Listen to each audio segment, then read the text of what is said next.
Hello everyone and welcome to Westcast episode 8. Today I am joined by VeryTiredEditor. He Just call me is... fucking Lucas. Wait, no, you're Lucas. I'm Lewis. Okay, today I'm joined by Lewis. You know him from... Nothing. Just collabs with you, honestly. Just collabs with you and Triple Q, and that was for Gangnam Core 3 that no one fucking listened to. Yeah, he's the reason why anyone gave a shit about Gangnam Core. So, today we are talking about mashups. As I was always. gonna say my quality because your shit and mine is good. Yo, that's snap though. Yeah, I know it's that. It's like the Switch sound effect. Oh yeah, that's what it sounds like. hmm So go on with the mashups and how they are really bad right now. Oh no, mashups are the best they've ever been, and Really? and yeah, all thanks to you because your mashups are they sound really my good. God. Oh my god, who could forget the Undertale those Undertale mashups they I did. still remember those ones. Oh, Those are bad. I feel really bad even having them up still. keep it up. No, I'm tempted every day. Every time I log into SoundCloud, just like like on my profile, I see them on the side, and people still fucking listen to that, and I'm like, why? It's so off key, and it's so shitty, and it's Undertale too. Like it's Jesus. lost relevancy. Everyone has moved over to DDLC. Oh yeah, totally not Undertale too. Have you played Doki? No, I've been fucking homeless for like 6 months. Shit. Yeah, I want to so, play Doki in real life, dude. It just saying so. no, you can't That's say all. that. That's what I got out of it. Just like, oh yeah, this girl that hang himself, and there's like dark themes and everything like that, and people are like scared by it. But like, I'm so desensitized. Is that no? That's a fucking Final Fantasy thing.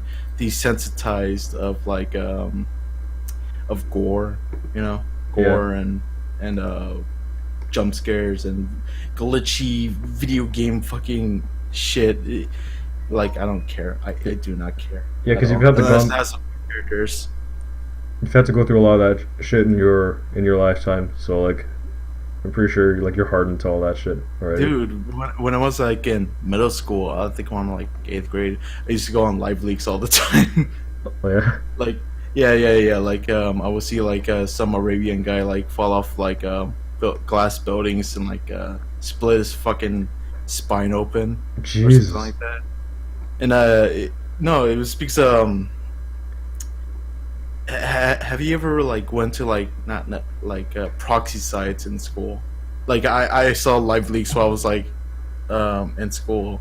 Just a group of friends just like watching like these gruesome shit. I saw like a girl like get smashed with the elevator and shit like that. Oh, shit. Yeah. I mean, at the time I was like, "Ugh, this is scary," but now I'm like, eh. It has made me stronger. Needs to be stronger. um, with regards to my school, I went to the library to browse memecenter.com, and Oh my God. they have like an eye on everyone's computer, so they freaking like shut me down. Well, you never knew about proxy sites or anything like that? No, When you say "I," do you mean like they actually monitor the computer? they monitor from afar, and Like- they're able to like screw up your screen and stuff. Oh, okay, yeah. That's like I had a work that did that too. Like I was trying to message someone on Discord about like about a project and they disconnected me from Discord. Oh. I'm a really bad employee if you haven't noticed. So, how's your moving job? It's pretty good. Like, what can I say? It's just like it's a 9 to 5 job. What do you might want me to say? I move stuff. I get gains while I do it. I pick up the sweet honeys. I trample on mad pussy. Whatever. Get over it, bro. Trampling on mad pussy. Yeah. But like, has your like your stomach issues and stuff like that, has that affected your work or? No, I don't have stomach issues, Lucas. I had a surgery in the past. That's it. I had stomach surgery in the past, but that's about it. And that was on I your don't want stomach, right? I don't. Huh? That was on your stomach, wasn't it? Yeah, my stomach. Yeah. Gastric volvulus. I don't want to get into it. Really, right now I'm just trying to chill out. I don't want to. I don't want to be like, oh yeah, this tragic shit's happened to me. Please help me. Please, Ugh. please, I'm struggling. Follow me on Patreon.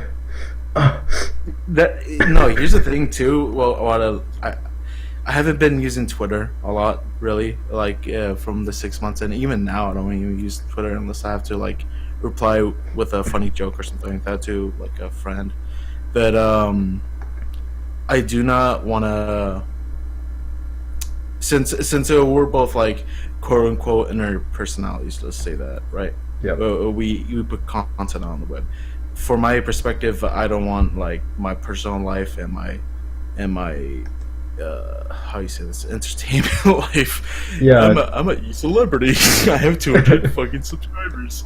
I just don't want anyone to worry about me on social media because I think that's, I don't know, from my point of view that seems a little bit weak, you know. But I do understand that there's like you gotta get that shit off your chest. But I don't think like screaming at Twitter like, oh, I'm getting kicked out of my apartment because of yeah. Like, I don't think that's the OG thing to do, you know. Yeah, sometimes you just gotta like hold it back or something. Yeah, but that's my point of view because it's okay if someone does it. Like I completely understand it, but that's my thing, you know. I just like to try what I can do, and if things work out, all right, then and things go bad, oh well, that's it. Yeah, Live for the moment. I think everyone has their own kind of like coping mechanism. For some people, it's like making everyone know about the problems, or it's like sharing their problems with other people and stuff. Sometimes some people operate better when they just kind of like keep it to themselves and tackle head on. Oh yeah, but there's a point where like you constantly, like I think you've seen it too. Like here's a good example. I don't want to bring drama from the mashup community, but Albert Softy, like he would just constantly like show his weakness on social media, and people would just like rag on him about that. And I do feel bad for the guy, but at the same time, like, dude, you kind of just put it out there, dude. You showed weakness. Yeah, the more you show, the more ammunition people have if they ever want to attack you, kind of thing. Yeah, it gives people ammunition, but that's why you like, you just gotta be careful with that shit. Like, I learned from an early age that you gotta toughen up. Really, I learned that shit on Newgrounds, where there's school shooters at every fucking moment. Honestly, Yeah. no, that's the thing too. Like, on Newgrounds, there's like back in the day, I want to say 2009, some kid, he went to he used to go on Newgrounds and just like post a bunch of comments and reviews and whatnot. And one day he just like, I'm gonna fucking do it. I'm gonna burn down my school and shit like that. That's scary shit, man. It is scary, but as soon as he posted that, like one of the admins was like, called up his local police and just got him arrested on the spot. Good. That's it. Good, because like, that shit's like concerning. You know, when they're, because sometimes people. Despite you know, social media nowadays, you know, you got Twitter, you got Tumblr, you got YouTube, whatever the fuck, nothing will beat fucking Newgrounds community, because there was so many walks of life there that like there'll be one post like you know, the school shooting thing, like I said, and then there'll be really supportive people up there, really. So just like it was just like a really good community, but like it's quite polarizing, wasn't it? Yeah. It was probably one of my favorite communities, but nowadays, God, I just don't like Twitter. I don't like YouTube. Fucking YouTube sucks now, honestly. Oh man, friggin', you know about the monetization thing, eh? Yeah, I know. 1,000 subs and 4,000 hours of watch time. Yeah. Well, I do have over 4,000 hours, but I do not have 1,000 subs. Getting to 1,000 is fucking hard. I do. You already know me, Lucas. I don't give a shit about making money off YouTube. Yeah, because you ain't gonna make any money off YouTube. I can make more than my job. Well, if you like committed to it. Oh no! Oh wait, no! Fucking YouTube owes me fucking a penny. You seen that shit, right? Yeah. I earn a penny off YouTube. They owe me, motherfucker. My lucky penny. I get like a big fat check in the mail, and it just says 0.01. There's your penny. Not worth the paper it's printed on. Yeah. You know, basically. since I started my my channel, I've sunk in $45 into it. Really? Or just like equipment, or like what? Programs? No, as in just buying music. Like. Oh yeah. The Clanad mashup took me like $2. The People Password took me like $13 or $14, and the Capital Cities instrumental stems was like $30. It's like, how will you bounce back from that fucking travesty? You don't. You gotta use real life money. Oh my god. You don't bounce back from that. You should have paid it Bitcoin. Bitcoin. BitConnect. I know about Bitcoin. I know about the rise and fall. I should have invested in Bitcoin like when it was like starting out, because I think someone brought it up, like if you spend like $1 on Bitcoin back in the day, you probably have like, I don't know, probably thousands of dollars probably, or some shit like that. Because of inflation or something shit like that. I don't know. Yeah. But I think there was like a certain point that you needed to like drop out, you know. Mm-hmm. Oh, obviously now you can't do that. I've seen like all the video cards in the warehouses. I've seen all that travesty. I don't know. Yeah, I have no knowledge of Bitcoin, or I don't even know how the system works. I just think it's kind of funny. Every time it's brought up, it's kind of like brought up in a meme kind of sense.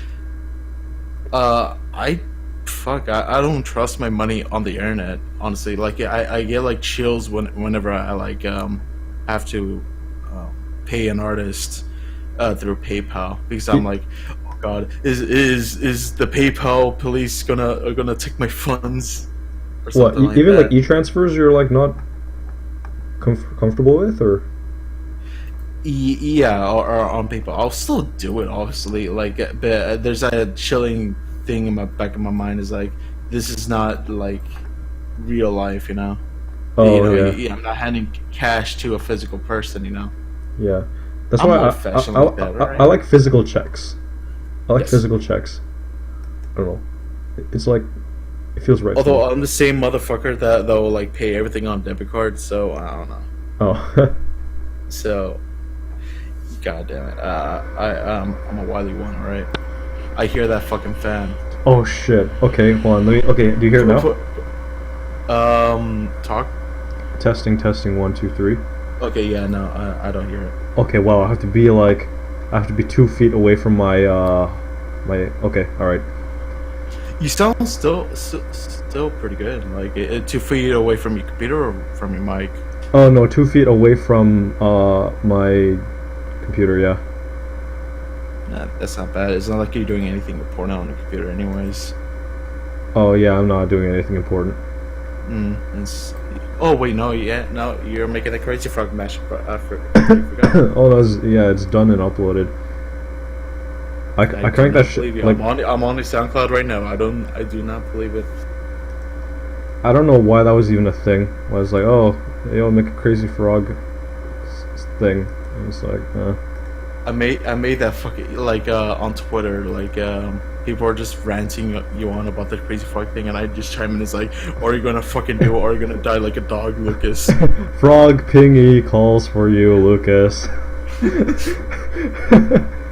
How did you make that? Is that like a phone app, or is that a Yeah, it's a phone app. Like I remember when I was doing it too, like I was at a friend's place, and I had a office fucking Wi-Fi, and he has a setup where his parents could see his Wi-Fi, like his internet history too. Like if someone uses his Wi-Fi, right, and it shares with his internet history. So I Google searched Crazy Frog penis, and I'm not sure if my friend's parents saw it. Is he still your friend? Yes. Okay, yeah, then they He probably haven't knows seen that it I yet. do weird shit. He knows that I do weird shit anyway, so it's like not even a fucking big deal. uh, yeah, because I wanted to make one of those, but like I don't want to get it on my phone. I kind of just want to do it in a browser or something. I don't think it comes in a browser. Oh, unless there's one way you could do it. It's called video editing. Oh, true. That's what it is. Like I'm gonna learn that. I can teach you. I teach a lot of kid. Fucking. I just taught someone like last week about like the fundamentals of video editing. I'm so like if you made a tutorial, I will straight up like sit and watch through it. I don't know. I made one sort of video about the microphone thing, and then like that was like I loved that video. I cringed. I'm the type of guy that cringes at his own voice. You know. I think your Like, voice is even completely it- fine. I don't know, man. I don't know. Fucking even the podcast. I did a podcast too a long time ago. It was called Cock Bomb. It was back in the day when I was called Cockmasher, Yeah. and I did with a lot. I did. Oh God, shit! I'm getting PTSD because it was like 6 other people in the fucking call, and basically it was just really unorganized. Everyone was like talking over each other, and I had bazookas. You know bazookas, right? I know bazookas. Yeah. Yeah, from Twitter. Oh yeah, I used to hang out with him, and like, funny enough, like he would just scream over everyone. He would just like screech at like a fucking APS. But I think he's calmed down now. Honestly, I think he's a kid. I'll say that right now. He's in high school and everything like that. But back in the day, he was like, ugh, I don't know. But right now, That's amazing. right now he's calmed down. Yeah. Okay. And okay. Here's the thing that we can probably share. Do you get kind of envious of like people that I don't know, like let's say this: Biscos hangs out with Soul Brother number 3. And I love Soul Brother 3, and I'm like, God damn it! I wish that were me. Oh, like to be in a certain kind of circle group. Not necessarily circle group, but like what they're doing is like they're at that point that you want to be at. Are you talking about like internet stuff or like real life stuff? A little bit of both. You can probably do that in IRL as well. If you guys I want to be able to make so much money in the future that I'll just straight up buy wheelie shoes like Heelys and just not give a shit. why Heely shoes? Why not just soap shoes and just be like Sonic? No, but like Just ride. Oh my god, I'm autistic. Fucking ride rails to work. Oh wait, no, you won't even need to work. You have money. yeah, I want to be able to get to the point in my life where I'm so comfortable with myself that I can just wear Heelys and just like skate around everywhere. Well, you But got a for- college degree. For like online stuff, I would really like to get to the point because like with me, I don't care if my channel gets bigger or anything. I just like doing what I do. But the only thing that I would see benefiting from having a larger channel is being able to make the lesser known people a lot more popular. That's a pretty good concept. That's the only like reason why I would want to get bigger. But aside from that, I don't give a shit. But like if I got to like let's say like 30K, 50K or something, and I can shout out a small channel and then send hordes of people there. I'd love to get to that point, but at the same time, I don't really give a shit. Yeah, same here, honestly. But the only way you're gonna get big if you show a dead body. Yeah. Oh man, that's so. Okay. I'm gonna sound like a really big, diverse individual, but Go for it. Covering on the Logan Paul. What's his name? Logan Paul or Jake? I can't. I mix those two up. One of them, the colorblind one. Okay, yeah, the one that you can't see. I saw the Nazis, PewDiePie's, the sick white Nazi PewDiePie's trip to Japan, and seeing like Logan Paul's Japan videos. Like I've seen like a little bit. I've seen like a little compilation of it, what he did, and obviously Yep. shit like that, right? Yep. And seeing the differences, like, God, fuck, I hate saying his name. Fucking PewDiePie's video. You can tell that PewDiePie is like really, really like into Japan culture and whatnot. And then going back to Logan Paul, and he's really disrespectful.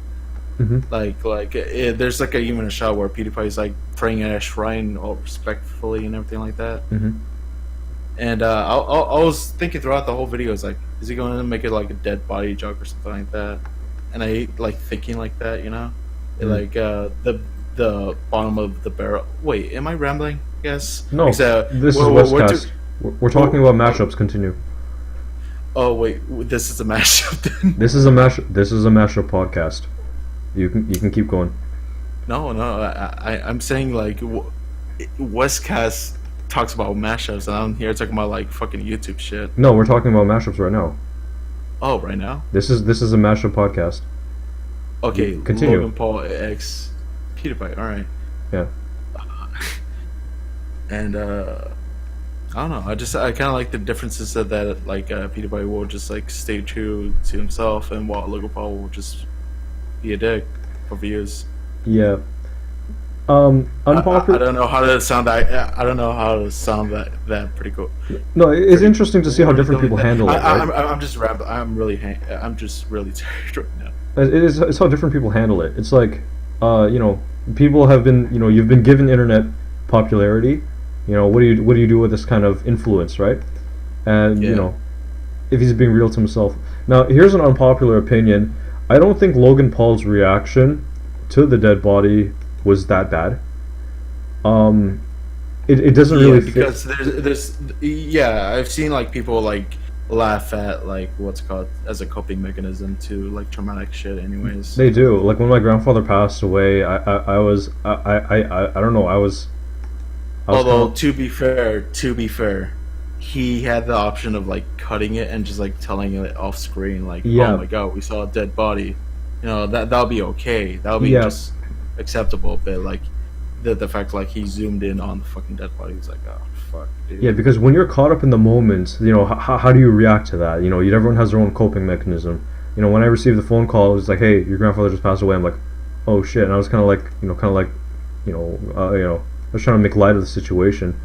But that was how I coped with it. But then the thing is, when he brings it back to his studio or whatever the heck, and he has the power to be able to edit it, that's when it's like, hey, you could have edited that part out, show a little more subtlety with that. I don't even think what he did was that bad. I think people blew it way out of proportion.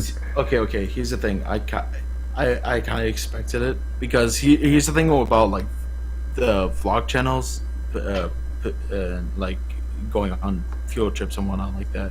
They always have to like up themselves every single day. They have to go on these wild adventures every single day, or else like people won't click on their videos. I lost my virginity. I snorted crack off a horse tit. Yeah, I made a crazy frog mashup. It's like shit like that. It's like, yeah. That's crazy. People will click that instantly. Yeah.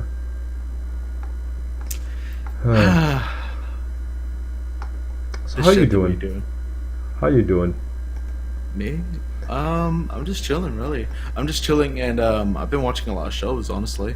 Have you heard of Happy? Nope.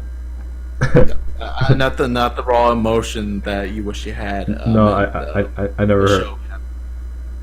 Never heard of it. The show Happy is directed by the guy who made the Crank series. Have you heard of that, at least? Yeah, I have heard of that, yeah. Where Jason Statham puts like car battery to his nipples or something like that, and he fucks a girl in public. Yep. And he gets in a fight with Godzilla. Huh. So basically, giving that guy a TV show is probably like one of the best things because he graduated from the Jackie Chan style of like action, basically. He likes, I don't know. It's like shit that I only find interesting. Like he does close ups on the action reaction punches. He does like fast pace fucking editing, Yep. visuals, and of course Patton Oswalt, the funny fat man, as a unicorn CGI. Hmm. That's why I stuck around. This is a hype thing, eh? Huh? So it's pretty hype. Yeah, it's pretty hype. I honestly recommend it. And what's it called? I was about to say, I might do something with it. I'm not sure because right now I'm just like doing planning phases of like what should do next when it comes to like videos, you know. Mm-hmm. And like I think I mentioned this too. I'm trying to do like IRL stuff, but like I'm not the most photogenic person, honestly. Like I have a problem with my voice as it is. Do you think anyone will have a problem with my face? That's the thing. I gotta say this from, I will say this from a completely objective standpoint. There's nothing wrong with your voice. You sound completely like normal. Yeah, I know, but like that's my own thing. That's it. Like especially when I haven't done this in a long time, just like recording through a mic. That's like, yeah, it's been a while. That's it. And of course, right now I'm kind of like tired and I'm out of it because I got off work like a few hours ago. I'm like, oh yeah, especially if it's physical. You know, it hits you like a ton of bricks. A question that I've been meaning to ask you. So it was like the transition between your old name Cockmasher to VeryTiredEditor. Like, you know, what kind of sparked that? Like, what's going on with that? It was mainly because I was kind of I wanted work. I wanted people to just like take me kind of seriously because the whole point of Cockmasher was like, oh yeah, people will get like a chuckle if they see my name. But now, but it came to that point. It was like, okay, maybe Cockmasher when I'm trying to like get like a collab thing with someone might not be the good idea, like the best idea. And I've tried I tried like a different names with editor in the name, like a graphics editor or FX editor or something like that, but those were taken. So VeryTiredEditor was it. Yeah, you can like shorten it VTE or something like that. Yeah. I kind of like that too. Like you know, I'll probably do like an intro kind of visual thing, and ever since I got to Austin too, like I just been going ham on fucking video editing. You know, just getting back into it. It's great, man. Yeah. Yeah, it's good to see you, you know, getting back into the swing of things because it's like for quite a while it was like, you know, what happened to Lewis? It's like, where's this guy? What is he doing? Yeah. But like, it's going back to like, I think that break gave me some clarity because I think after a while on social media or on YouTube or anything like that, you kind of get isolated in that scene. You know what I'm saying? So, you know, I'll say this. Taking a break from all that really just like opened my eye to other shit. Like I just been watching movies and like shows and shit like that. Mm-hmm. Just IRL shit. And of course friends, family and whatnot. Yeah. Got a sense of the priority stuff. And then, you know, it's like even just taking that break, it's like it's rejuvenating. Oh yeah, definitely. Like, I found out some tutorials online about like other video editing styles and whatnot, and I was like, whoa, I can use this. I'm like the Kirby of fucking video editing. I'll just say that. Oh, you like, suck everything up? Yeah, I suck everything up and then make it my own. Yeah. That's great. By the way, have you been doing that that thing that's like computer RGB to studio RGB or RBG or something? Have you been doing that? RGB split? It's when if you were to like do a raw render on a video, it turns out highly saturated, and that but if you do this filter, it'll be more true to what your screen normally was or something like that. We talked about this a long time ago. Have you been doing that? Yeah, you mean like just like distortion? It looks like a fucking Facebook meme or something like that, right? No, I'm talking about like if you were to do like a regular ass video, and in the playback it'll look totally fine, but when it comes time to like when it's actually like rendered out, the exposure is higher. So what you do is like you convert computer That's RGB. just like a fucking Vegas thing, I think. Yeah. Sony Vegas thing. When that happens, I usually just come back to it and just like um, lower the brightness. That's about it. Oh, true. Because that's what yeah, no, that's about it really. And yeah, you're probably right. I can do like a tutorial series about Sony Vegas, but I don't think I'm there. That market has been so oversaturated that I don't think I can do justice really, unless I can do something funny with it. It is, to be a content creator in this day and age is so friggin' hard. That's why I wouldn't want to make a second channel. It's way too. It is crazy. Like It's risky, yeah. Because like new channels nowadays, like yeah.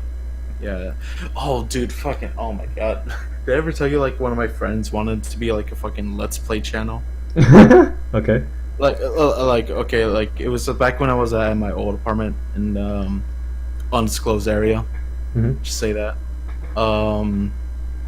He came over to my place and he saw my other Audio Technica microphone. It was like the USB version of it. It's not the XLR. And he said like, "Man, are you gonna sell that?" I was going to give it to Moy on Twitter, the mashup artist. I was going to give it to him, but like at the time I really needed money, so I was like, "All right, fine, I'll give you for 40. Why not?" Mm-hmm. And then I was like, "Hey, what are you going to use it for, man?" And he's like, "Oh man, I want to start my own Let's Play channel with one of my friends." I'm like, yeah, I'm gonna need that. I'm gonna need that 40 back. I'm gonna need that 40 right now in advance. Yeah.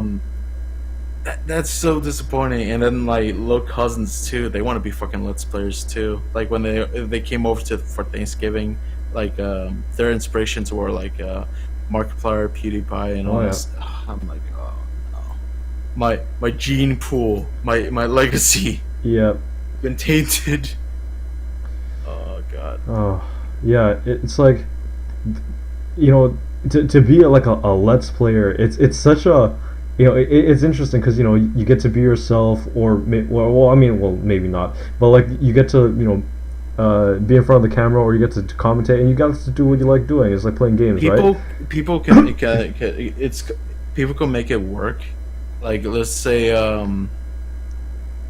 you make 10 minutes of it. You make 10-minute videos out of it, and you heavily edit it, and you make jokes ahead of time, and you have a set kind of script. But no, people get mad if you have a script. People get mad if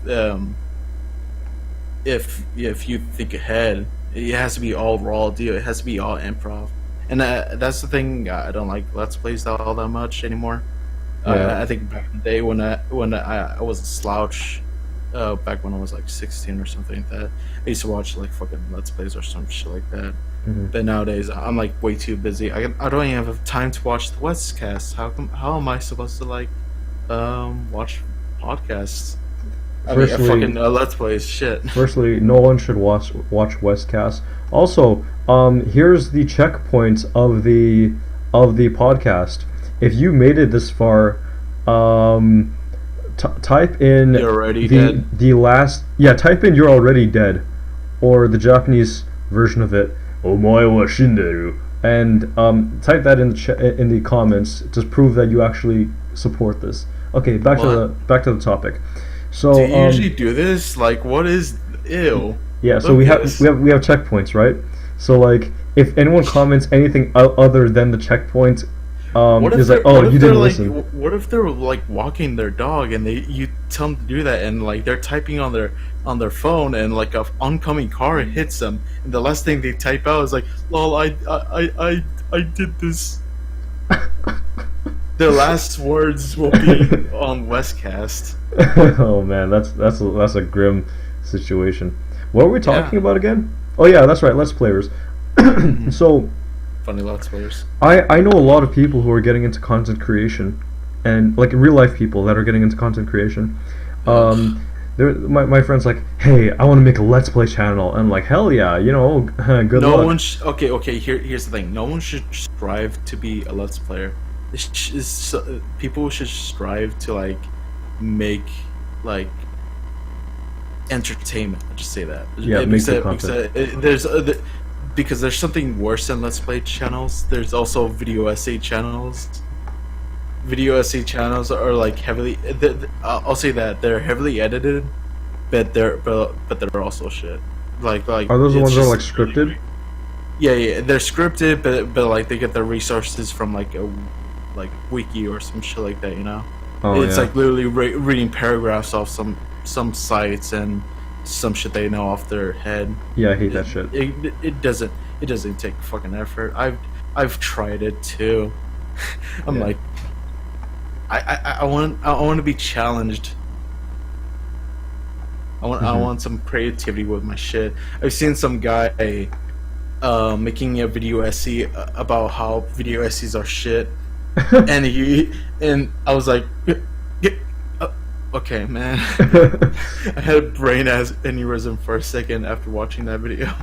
Yeah. So this guy that I know, he's like, oh yeah, I want to make a Let's Play channel. I'm gonna stream on Twitch, and I'm gonna like get like these viewers and stuff, right? And I'm like, okay, cool.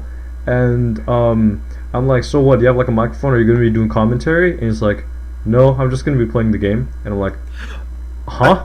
Excuse me? Like there are channels like that. Like people just like play the fucking game raw, without any fucking commentary or anything like that. Yeah, but like there's a market for that. It's not 2006. Like that shit won't fly now. No. Here's the thing.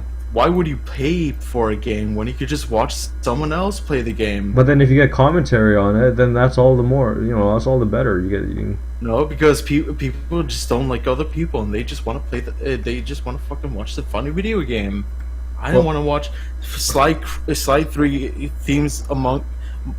Wait, what's that fucking video caption thing called? Huh? Slide 3 honor among thieves without any fucking funny voices on top of it. Oh. That's what they're thinking. But like he's doing it live. Oh yeah. Oh, okay. Well, if it's live, then it's a totally different thing. Because why do that? I can imagine like, okay, let's say like you're archiving gameplay. Like I can understand. Okay, it's like, oh, here's, I don't know, how to beat this boss or some shit, and you're archiving it, and it's literally like, you're just watching it. It's like, okay, I get it.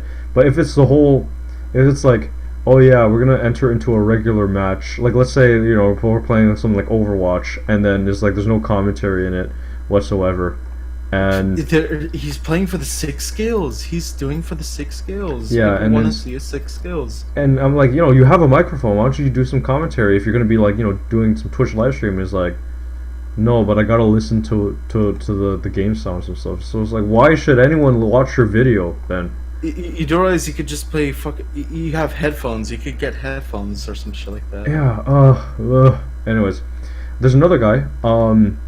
And he's like, he does like vlogging in my city, right? And he's like, oh yeah, this and that about the city, this and that about the city, and his content, it gets its job done editing wise, and he's charismatic and all that stuff, but his channel has shown like very, very little growth over the span of maybe like, ooh. Okay, let's say this. How view wise, like, are we talking like in the tens? That bad? Like 180 subscribers with about a 30 viewer turnout rate per video over the span of like 3 or 4 weeks. Okay, that's bad, because I was about to say, like, if he has like 1,000, like some videos he has like 1,000 like me, then that's not that bad. But yeah. Well, what I'm saying is that everything, it's so incredibly oversaturated that you want to show up in the search algorithms. Good luck. You're not going to show up. Yeah, no, that's why I'm trying. Like, the reason why it's taking so long for me, like, to do a video or anything like that. But yeah, I trust me, I would love to just like sit on my butt and just react to a game. It's like, aha, look at that funny glitch. Yeah. Or some shit like that. Yeah. I would not. They're doing that every day. That's dumb. I'll probably just stream or some shit like that if I want to do that. But that's another thing too. I tested it. I tested it if I could stream now with actual video games now, and I can. Hey. I'm not. I'm definitely not. At least not now. because I'm with roommates right now, and even now it's a little bit iffy about recording my voice and whatnot because they're trying to sleep or some shit like that. Yeah, I feel So it. Yeah. at any moment I can have like a door knock on my. I mean, I can have a knock on my door. So I'm But hey, still you know, planning opens to up move possibilities, somewhere right? else. I'm planning to move like somewhere else, anyways, 1 bedroom apartment, so I can Okay. actually get shit done. Okay. It's good to have a little bit of, you know, more privacy so you can go and do your creative endeavors, you know, whatever. Yeah. Oh no, that's a funny thing too. Like I was searching up apartments and like I saw this one apartment. I was like, oh man, this sounds pretty cool. And they got the ad says like no internet personalities, no musicians or anything like that. I'm like, oh wow. That's so So, specific. yeah, because here's the thing. Like in Austin, there's also like fucking Rooster Teeth. They're based here. There's like a few vloggers I've checked. Um, I'm not sure Pro ZD, the voice actor, the chubby Asian I guy. know him. Yeah. Does, huh? I know. Yeah, I know Pro CD. Okay, yeah. I think he lives in Austin too. So I think Oh, I think I'm not sure. Don't call me on that, but um, what's it called? I think someone fucked up on that guy. Like they kept on telling him like, oh no, this migrant will come. Just like in a month when YouTube like sends me the check. oh man.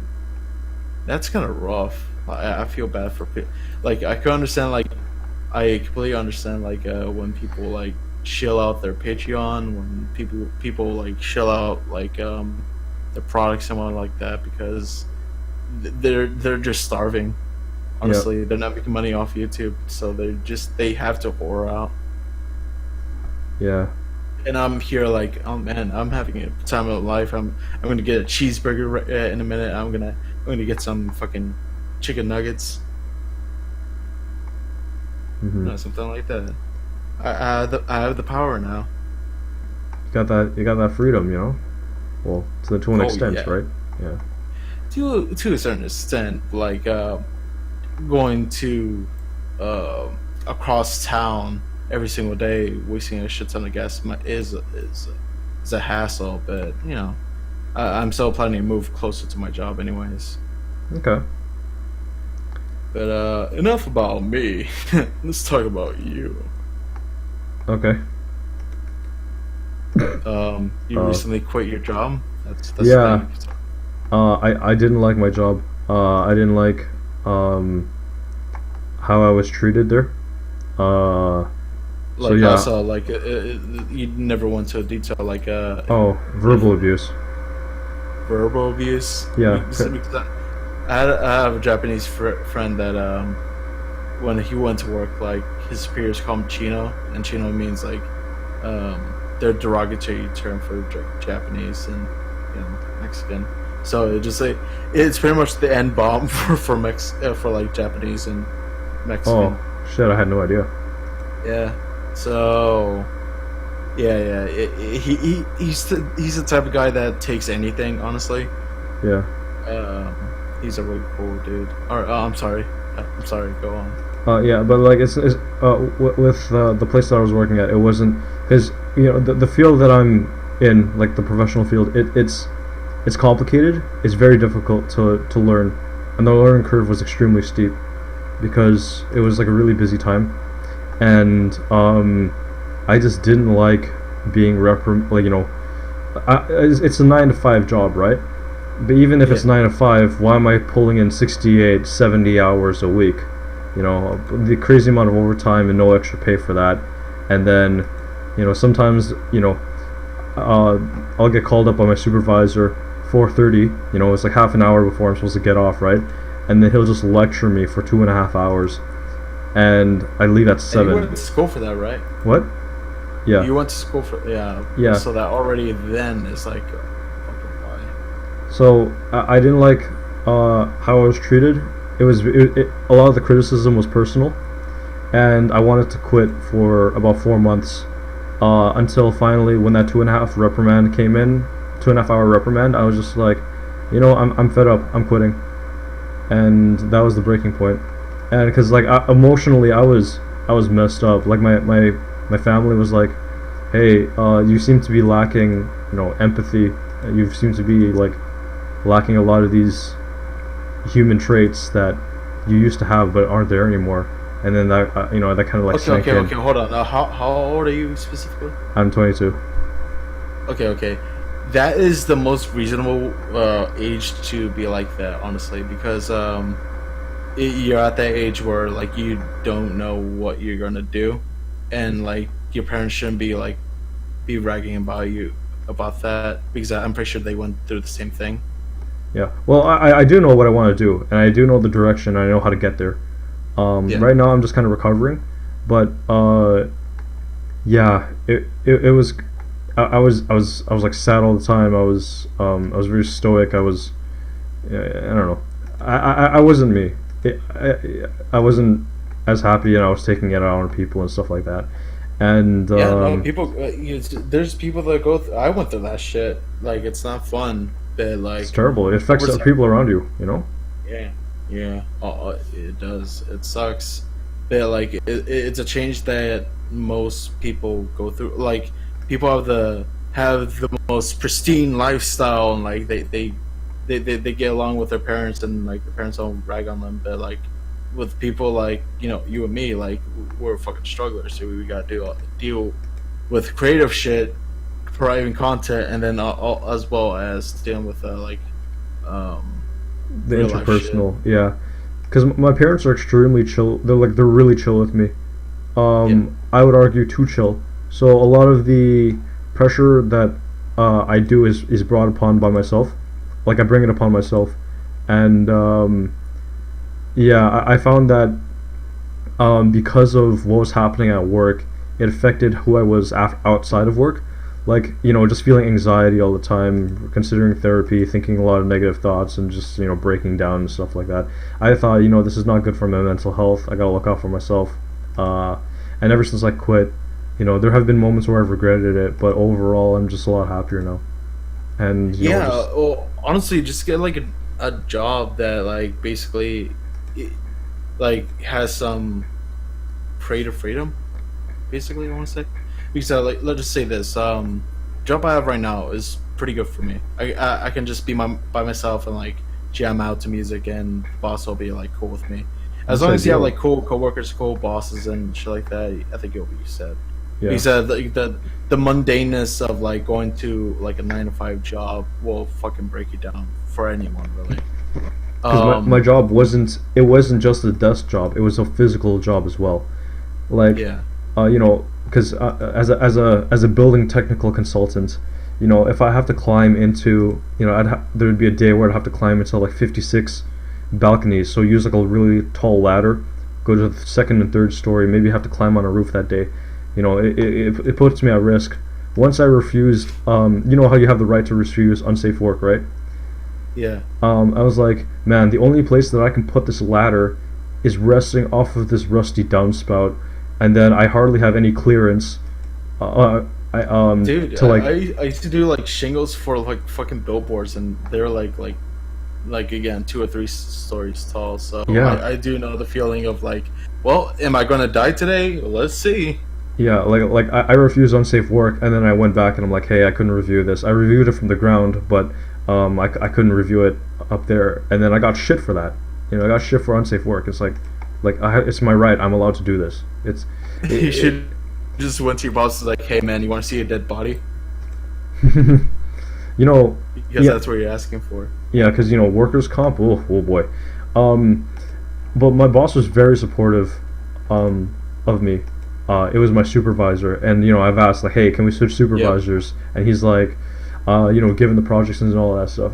I made them a shitload of money from being in my job. Like it's like right before I quit, um, I wrote this report for this cooperative. It's a measly $2,000 report, right? They pay $2,000 for it, but this report would then lead on to be a $240,000 project, and then they're calling me as like, hey, what's that and that? And I'm like, I don't give a shit. I don't work there anymore.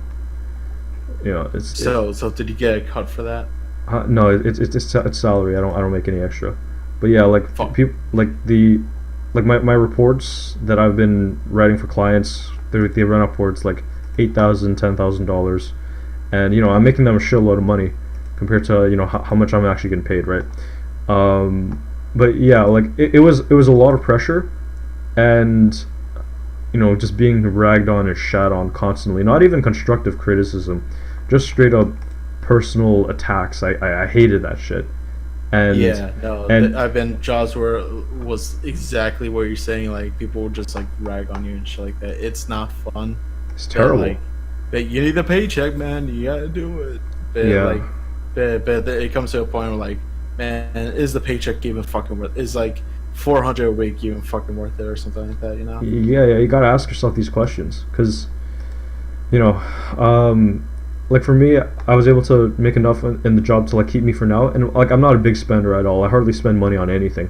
Um, Yeah. so Interesting. so yeah, I have a pretty okay like parachute right now, like a safety net, but all in all, like I'd rather keep my sanity. You know, I don't want to go home and like you know cry into a pillow and just like scream at the top of my lungs because of how much I hate everything.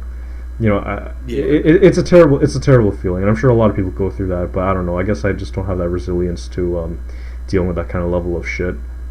Hey, you know what? You got past that, and now you are slightly stronger now. Yeah, You put a point into endurance now. yeah. That's like it's like leveling up. Let's put it at that. Like you've gone through some nasty shit, and now you're rewarded with like an endurance point. Yeah, and yeah, I'm so much happier.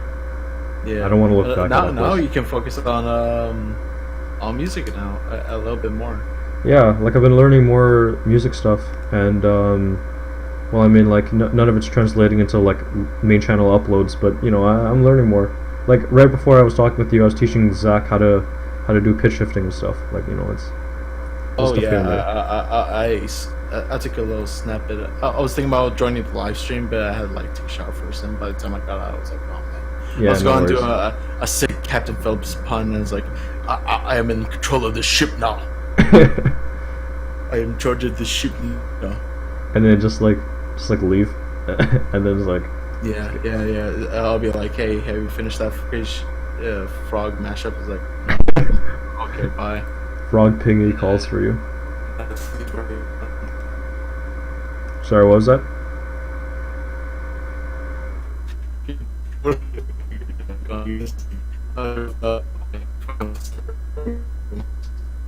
I'm sorry, the connection's quite bad. I missed all of that.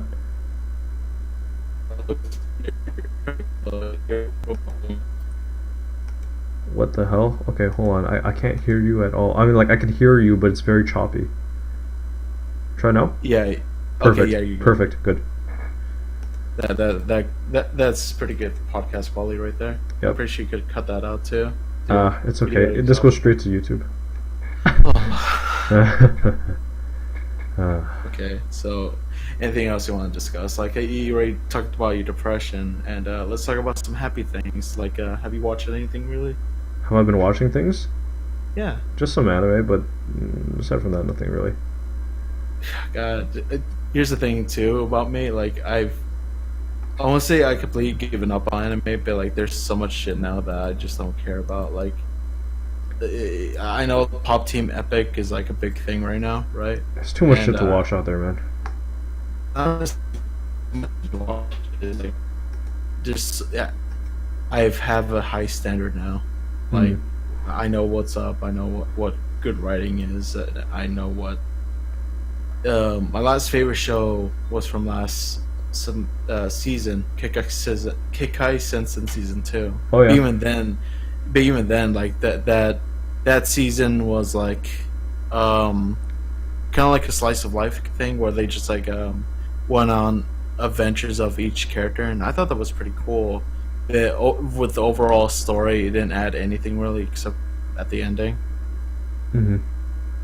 And I guess I gotta read the manga. But like, how can you go from a manga to like a very visual pleasing fucking anime like that? Because, God, god, fucking the guy who made Trigun obviously made Kick-Eye Sensen, and of course you see some references from Trigun to Kick-Eye Sensen, and I'm thinking about doing a video on that. I've been debating whether I should do like, hey, you should check out Kick-Eye Sensen without sounding like a complete shit about it. Yeah. because back in the past too, like I did like a anime fucking Let's Watch or something like that. I think it's still on YouTube too. As long as you're not a reaction channel that's just the entire episode. Oh, I've seen those. Those reaction compilation mashups and shit. The only good one was the black guy who edits like anime girls handing them orange juice, and the guy sips the orange juice and he's like, "Damn, bitch, this is good." Oh yeah. Yeah, I know exactly which one you're talking about. I love that guy so much. Oh, he's funny. Yeah, like I feel as though like if you're a reaction channel, like at least take a heavy-handed approach to it, you know? I'm not saying it's a reaction channel, but like something, I hate to say it, but like something like Demolition D, you know, shooty watch. Fucking someone called me like back in the day when I did the anime thing. Someone called me a Demolition D ripoff. Wow. And people like, I guess being funny while you know doing like doing an anime video automatically makes you makes you a Demolition D clone. Because because I've seen so many fucking anime reviewers where they won't have like a music in the background, which is already a fucking off-putting thing for me. They won't have music in the background. They would just like talk about the show and just like gush about it, or just more often than not, just like, you know, like, oh, this show is pretty bad. Subscribe to my Patreon. I think pay $50 a month and you have a chance of joining a VC on Discord with me. Hey guys, yo, imagine that's the thing. You guys can that is a thing. For $200, you can collaborate for 10 seconds with me. Don't forget to hit the like button. Have my voice on your phone. Don't forget to hit the bell icon. Ding. For more. Into my gift card giveaway. $10 Amazon gift card giveaway. Also, check out my Amazon wish list if you want to buy me this fucking Dakimora. Oh God. Of that me. Shit. Oh yeah, Dakimora of myself. Yo, imagine. I'll be in public's like, hey, here's me. Can I get a burger for me as well? Holy shit. That sounds so funny. Having a Dakimura of yourself. Now I'm gonna do it. I'm gonna fucking do it. Oh my gosh, that's really fucking funny. Hey, have you ever seen the Dakimura of a Dakimura? It's just a pillow. Yeah. It's a pillow, but then the graphic printed on it is another pillow. Yeah. Yeah. Oh man, imagine walking around with the Dakimura of yourself and you're wearing like the same clothes. Oh, that's some funny shit. Yeah, no, I'm gonna do it now. I'm gonna find a way where I can put me as a Dakimura. And I'm not gonna make merchandise out of it. It's gonna be my fucking own little thing. That's really fucking funny. If someone can make stands Undertale fucking Dakimura, then you know I can do it. Oh, that sounds disgusting. I've seen it in real life too. You got Sans on one side and you got Papyrus on the other side. No, I've seen one where it's like Sans like laying down seductively, and the other side it has like a blue fucking diddle dick or something like that. Oh no. I'm like, oh man, why do you have this? Oh, it's funny. And I'm like, why are you talking to yourself, Luis? What are you doing with that Sans body pillow? I was looking in the mirror. Oh man, that God. I think I draw the line at body pillow. Yeah. Like people will call me a weeb a lot of the time, right? But I don't really act out on that. Like Here's the thing. I do not like decorating my room. Because I'm afraid of like getting to that point where you see like nerd rooms where they have like a shit ton of like posters. Yeah. Or like, and it looks like really claustrophobic. I'm like, no, this doesn't look good. And they have all the figures and stuff. Cause like Here's the thing: when you buy a wall scroll or when you buy a figure, it's a slippery slope from there. Yeah, You're gonna keep buying more shit. it's like a Jenga tower. Once you pull one piece out, it's gonna be like all downhill from there. Yeah. I'm gonna get this funny sans wall scroll for laughs. Oh no! My whole room is covered in bones. I think my friend put it best when he said, when you get a wall scroll, it blends into the wall, but then there's a part of you that keeps wanting to get more wall scrolls, so then you'll keep putting it on. You have the power to just like not give anything money. Okay, I'm gonna send something on. That's not gonna go well on the podcast unless you can like edit it in like this as a thumbnail. There is no editing. There have been podcasts where I've literally created the thumbnail while the podcast was going on. Okay, well, can you put this as a thumbnail? I'll put anything as a thumbnail. Hell yeah! You know, one episode I browsed Pornhub. That's on the chat. That'll be the thumbnail. That's stereotypical video essay room and the future, the grim future I hold. Oh man, that's the shit ton of like the Jaws and the Godfather posters, Star Wars, Pulp Fiction. I'm like, oh man, that is the video essay room right there. No, you know what it looks like? It looks like fucking lo-fi hip hop beats while you study. Oh my god. except it's a fucking video essay guy. Oh, you know what the title of this video too is? It's a thing I said earlier. Hold on. Here's the title of the video. Again, I hope you can make the thumbnail of it.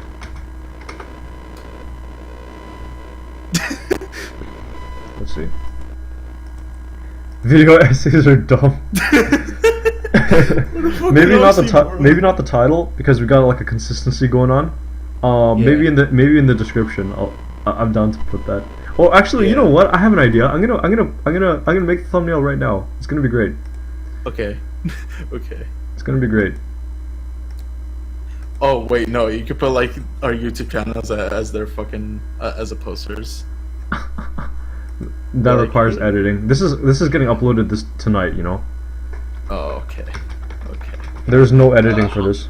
How long are we going on for? I feel like it's been an hour or something like that. It has been It has been an hour and 2 minutes.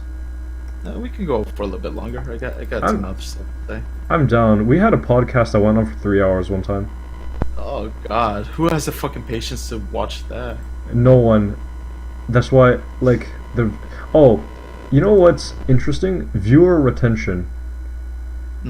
I feel like, well, I mean, like, I'm not gonna say I feel like, but if people were to look at their viewer retention, I think it would discourage a lot of people from. Yeah, no, I've looked at it too, and most of the shit that I put out, like, you have to like watch all the way through, like with the video, with the editing shit. Like, I'm like, okay, that's cool, but like when I do like those commentary videos, like if people just like watch like a few minutes of it and just like log off, that's it. Yeah. Which I'm like, okay, that's fine. That's fine. As long as I get the views on the heavily edited ones that take like fucking months on end. Yeah. What I like about your editing style is that it's concise. Like when you go for when you do like your serious stuff, that's not just like even your stuff where it's you just talking. There is like a heavy-handed approach to it. Yeah. But I plan things out. I plan shit through. Like, okay, I have my own little cork board. You know what I'm saying? Like, yeah. It just like, okay, here's scene 1, here's scene 2. Because I used to take like film study classes back when I was in college. I didn't study fucking film. Thank God I'm not fucking poor from that. But they will teach us like, okay, you gotta make storyboards, you gotta plan everything out. But yeah, that's how I approach things, basically, just from learning how to plan things out. That's it. Yeah, I appreciate content that is more planned out. Like I appreciate it because some people are just naturally charismatic, and sometimes you'll want to watch a video where they're spontaneous, kind of like a Game Grumps kind of thing, but they have like fucking improv skills. That's They called do. improv. Yeah, Yeah. but even then, like at some points, they're like they're staggering on some points, and it gets fucking aggravating at sometimes. Yeah. So I won't say there's a place for improv and there's not. Like even in film too, like actors can like make a scene better with improv. Yep. Here's a classic example for improv done right. The Dark Knight. The Dark Knight when Heath Ledger Joker like blows up the hospital and he walks out of the shot and he, there's that shot where he's like fiddling with the button, it doesn't want to go off and it detonates late. That's improv because that was improv because Heath Ledger just like fucking got in the character and just like fucking did the script wanted him to just like push the button, leave. That's it. But that little touch of like silliness right there just made the character really get the scene better. Yeah. Yeah. Like I remember that scene. Like it brings it to life. It adds. Adds character. It adds character. Yeah, it adds character. And that's what I like to see in like rich. shows. I like to see that in shows. I like to see in fucking anime. I like to see it in fucking cartoons as well. Like people, the actors suggesting things to the director because. Oh yeah. Because here's the thing, like here's another example as well. Because George Lucas will treat his actors as tools. He doesn't really treat them as people or like suggestion boxes. Basically, he'll just like direct. That's why the prequels kind of sucked, and even the first Star Wars was kind of like iffy. Mm-hmm. I'm not saying the prequels. The prequels were fucking iffy, Mm-hmm. but he would just like not take any advice, and from that he kind of suffered in the long run until and then J.J. Abrams got his fucking Jew hands on it and like pretty much marketed up the ass with that fucking franchise. I cannot step out of this house once without seeing something Star Wars related, and I'm like fucking sick of it. Wasn't there like an issue with Suicide Squad where the actor wanted to like throw in their own creative like spin on things, but there was like limitations or something? Yeah. Well, here's the thing about that too. Like, it goes back to editing as well. The editing in that movie was done by a trailer editing group basically, and that's good when you're doing a trailer, but when you're doing a full length motion picture, it doesn't really translate well because there's just such a thing as over editing, and if you watch the film, there's like a bunch of fucking lights and fucking glares and fucking spherization and all that shit. It's fucking it's overload. It's overwhelmed. Yeah. Oh, hold on. Are we? The audience because he.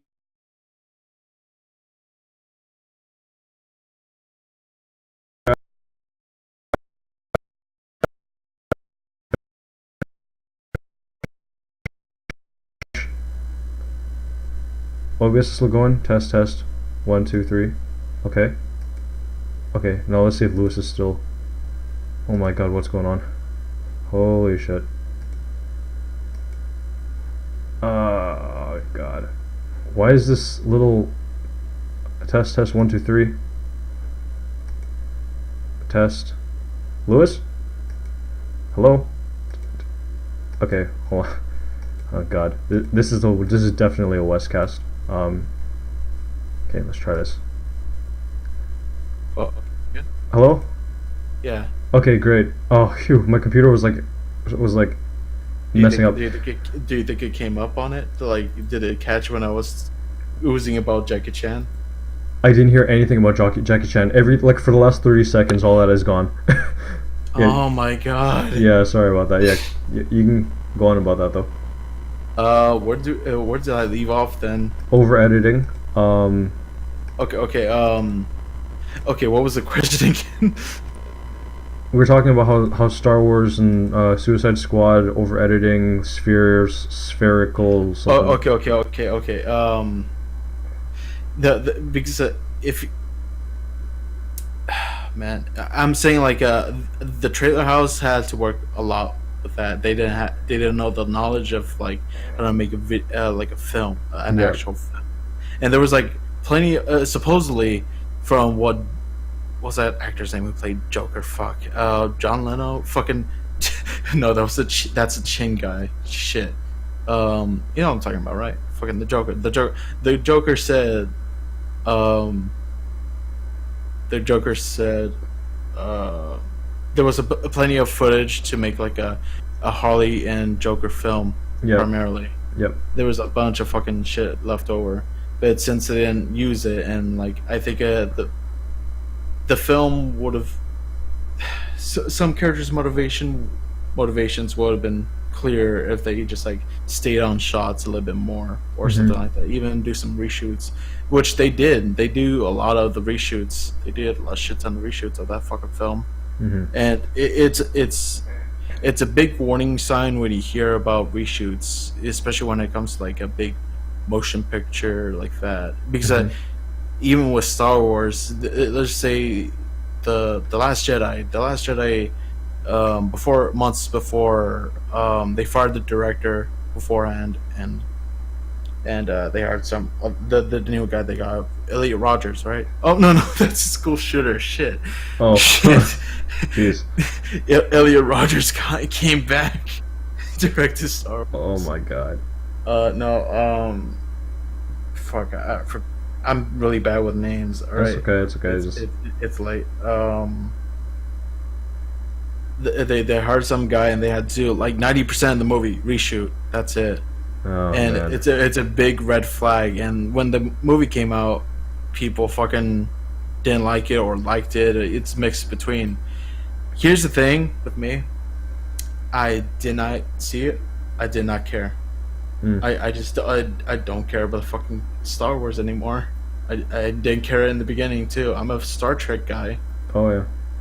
I'd rather just watch like an hour fucking episode of Star Trek and talk about how the Klingons are gonna blow up the fucking planet, and like they have to use politics to ease their ways and negotiate, and like boring shit like that, and like the science of it.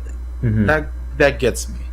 That's it. But Star Wars is for now more than ever. Is for jocks. It's for like fucking dumb people. Not necessarily dumb people, but it's easy to consume. It's very accessible. Yeah, that perfect. Yeah, that's the perfect wording. Very easy to consume. It's a family picture, but even then, it's not even a family picture. You see people getting decapitated and fucking shit like that. Yeah. Fucking people dying. Like, fucking families are gonna go see it together. It's like, hey, Sonny, 3-year-old Sonny boy, let's go see fucking Kylo Ren take off his shirt and talk to some girl. I've seen the meme. I've seen the fucking that at least. I still find that shit funny, but you know, I like talking with you about this stuff because you have a different perspective. You know, it's like, you know, setting up shots and all this inner working stuff that I haven't been exposed to. So, you know, I do appreciate your input on that. Yeah, anytime, man. I want to contribute a little bit more to the aspect of editing and all that stuff. In Suicide Squad, one of the biggest, well, it's actually not just Suicide Squad. A lot of films that I've seen, the action scenes are very hard to tell what is going on. It's because like they don't know. Honestly, the editor does not know how to like hold shots, or they're so used to even shooting too. I think there was a clear example in one of Jason Statham's later roles where he's in in a dark room and you can only see the silhouettes of the guy, and whenever they do an action shot, like it will just cut away from the reaction shot, and that's, to me, that's just lazy, honestly, because they don't want to put the effort in of shooting the reaction shot, because the reaction shot shows how much pain they are in. Because if the audience can see like that punch, you know, that pain, they can connect to that character. They can see like, oh fuck, that hurts. Yeah, they're struggling through it. if you watch any of the early Jackie Chan films when he was like in Taiwan or fucking in China or wherever, Mm-hmm. he takes multiple fucking shots of one thing.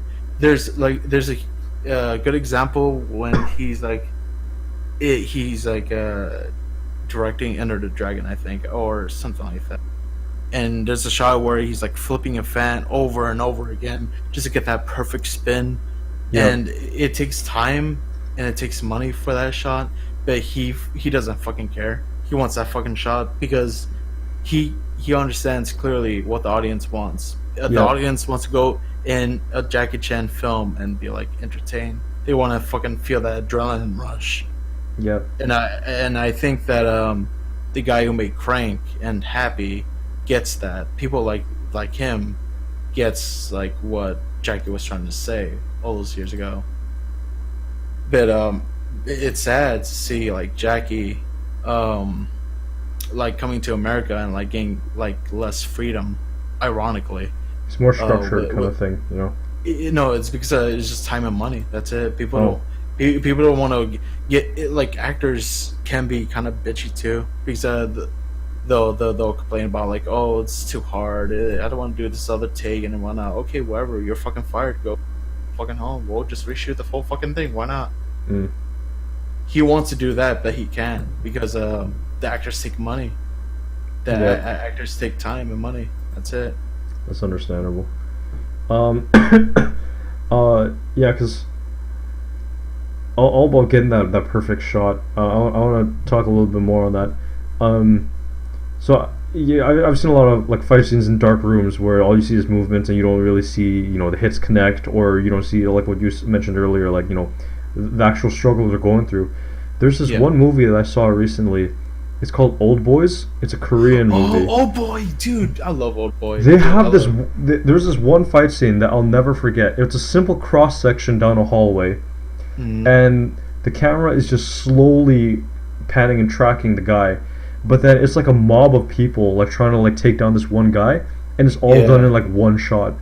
Yeah, And then apparently they had to shoot that one like many times to be able to get it like that's perfect. dedication, and the guy knows like what he's doing. That's Yeah. the thing too. Like just You the know. whole, like to see something like that out of every, like, because you know I had been coming off of like you know, the American action movies where a lot of the shots are, you know, a lot of the fight scenes are yeah, I can't tell I'll what's say going on. okay, Lucas. I'll say this right now. If you want to like the time, I'll recommend two things to you. Watch old Jackie Chan films like Drunken Master and like not necessarily maybe the first Rush Hour. I'm not sure necessarily, but watch old fucking Rush Hour. Mhm. I mean Jackie Chan films, and watch The Raid 2. Okay. The Raid 2 is like what you want.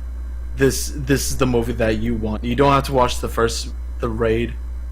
The Raid 2 is just like a condensed story by itself, and you don't really have to go into it. It's like family shit, whatever. But Mhm. The Raid 2 has so much good fucking action scenes, and it's all fucking action based, and I don't want to say any more about it. That's it. I keep it at the back of my mind. Like whenever I come across it, I'll be like, okay, I remember that. Then I'll give it a watch. But like, Yeah. Or just yeah. put a note. Wait, so Put a you've sticky seen note. Old Boys? Yeah, Old Boy, yeah. Uh, Oh wait, Boy? Old Boys? Old Boys. I don't know. It's the dude that gets locked up for like 15 years. Yes. Yeah, man. Yeah, I know the scene you're talking about. Like he's That- in the cell, like he just like he's preparing himself like for the beatdown, and like everyone rushes in and like fucking takes him down over and over again until the fucking scene ends. Yeah, just that beautiful cross section, and just you know exactly what's going on. Everything is like the whole fight, even though it's like completely absurd. It feels believable, you know. It's like you can tell that the guy that's getting beaten down, you know, the main protagonist. It could also be like from experience as well, because the director may have like some like sketchy shit in the past. He knows how to throw a punch. He knows how to like be in a fight. Yeah. He knows the feeling. So translating that into like film really like gets the viewer like being like, oh man, that's the feeling I had. Yeah, cause when I watched the scene, I just, you know, the protagonist guy, after he was like, you know, he got his ass beaten, while he was fighting, and like he looked tired, and everyone else was looking tired, and then how things like gradually slowed down to them being like completely exhausted. Like that's, I really Yes. appreciate shit like that. There's also another movie by the guy who made Mother, of his earlier work. Fucking The Wrestler. Not sure what you're talking about. The Wrestler. Fuck. I always forget the fucking director's name. I'm so shit with names. But basically, he knows like if you can. Man, I have all these movies that I do not fucking. It's been a while. That's it. But The Wrestler, I remember like it was like one of my favorites back in the day. I think I'm gonna have to watch it. Okay, go on. I'm sorry. But yeah, like I'm glad we can like talk about this stuff because I think this is like a topic that we've never talked about in mashups. I think it could be applicable with mashup or anything because this is a mashup podcast. We've been talking about mashups this whole time. Okay, yeah. The old boy is a mashup. Yeah. Yeah, technically it is, but it can be applied in any one because if you know your, and if you can be like, okay, you don't have to like necessarily appeal to them, but you can be like, okay, I get what they're going for, but I'm going to throw a little curveball. You know what I'm saying? Yeah. Because that's also another thing too. Like you gotta keep your audience on, at the. You don't know. You can't keep doing the same level shit because like then it becomes predictable. Yeah, that's exactly what I was trying to say. Basically. Yeah, you gotta have your own like spin on things, and this is like with movies as well. If the actor has a spin on things, it can make for some really rich scenes. Like you want your audience to be on their toes. They don't want you gotta give them the curveball. Yeah, that's it. Like the friggin' ending to Old Boy, I didn't see that shit coming. Like I was like, what? Mm-hmm. Excuse me? It's like, Yes. Oh my god, yeah. But yeah, I really appreciate people who produce entertainment because they have this way of thinking and looking at things that I think that a lot of people don't fully acknowledge. But it's the moves that perspective. That's yeah. It's the moves that they make that may not be pointed out, but it creates the feeling within the viewer or the person observing the media. I think a lot of it has to deal with the artistic direction of We were just talking about Jackie Chan, and I saw that. Oh man! If you didn't make that the thumbnail, this would have definitely been the thumbnail. Okay, fine. It's okay. I have the video essays are dumb thumbnail like all set to go. Okay, hopefully it'll be good. This is a really relaxed podcast with just you and me. That's it. Yeah, I like these kind of talks that we could just shit the shit and talk about quote unquote mashups for an hour. Yeah, it's a very kind of fluid thing going on. I think that thumbnail speaks a lot for this podcast. Just like a lo-fi mashup artist. Why you study?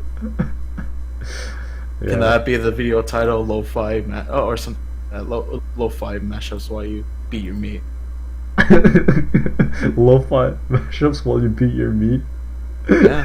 Let's fucking make that. Hold on, let me type it in the chat so I remember what it's called. Lo-fi mashups to beat. Or you gotta look up the actual title. Dude, have you heard of like they took it down the fucking stream? I heard, and then how the character like finally like collapsed or something like that. Like finally. Yeah, she finally finished starting. Man, it's okay. There's like 10 zillion other channels like that. Oh, there is a channel that is having like this radio show. Not radio show. It's like a radio kind of stream kind of thing, and it's just with mashups. Oh, that is interesting. Yeah, it's only mashups. Cause like I've always thought, what if we create like a radio mashup thing? That's what I was suggesting I was suggesting that with what was MixHub's like fucking Sketchboard? Podcast idea, huh? Oh, mashup podcast? No, Mashcast. Yeah. I was suggesting that. I was like, hey, what if we make it into a radio talk show? like that. I was suggesting that, and no one fucking took it. That's a great idea. I'd That buy is that. a great. I eat that Yeah, shit yeah. up, man. No, here's the thing. Like, another podcast I used to listen to, they only put up 2 episodes, but in those 2 episodes were pretty good. It was Rocket Radio or something like that. Uh-huh. It was got an anime called Rocket Dog Sean.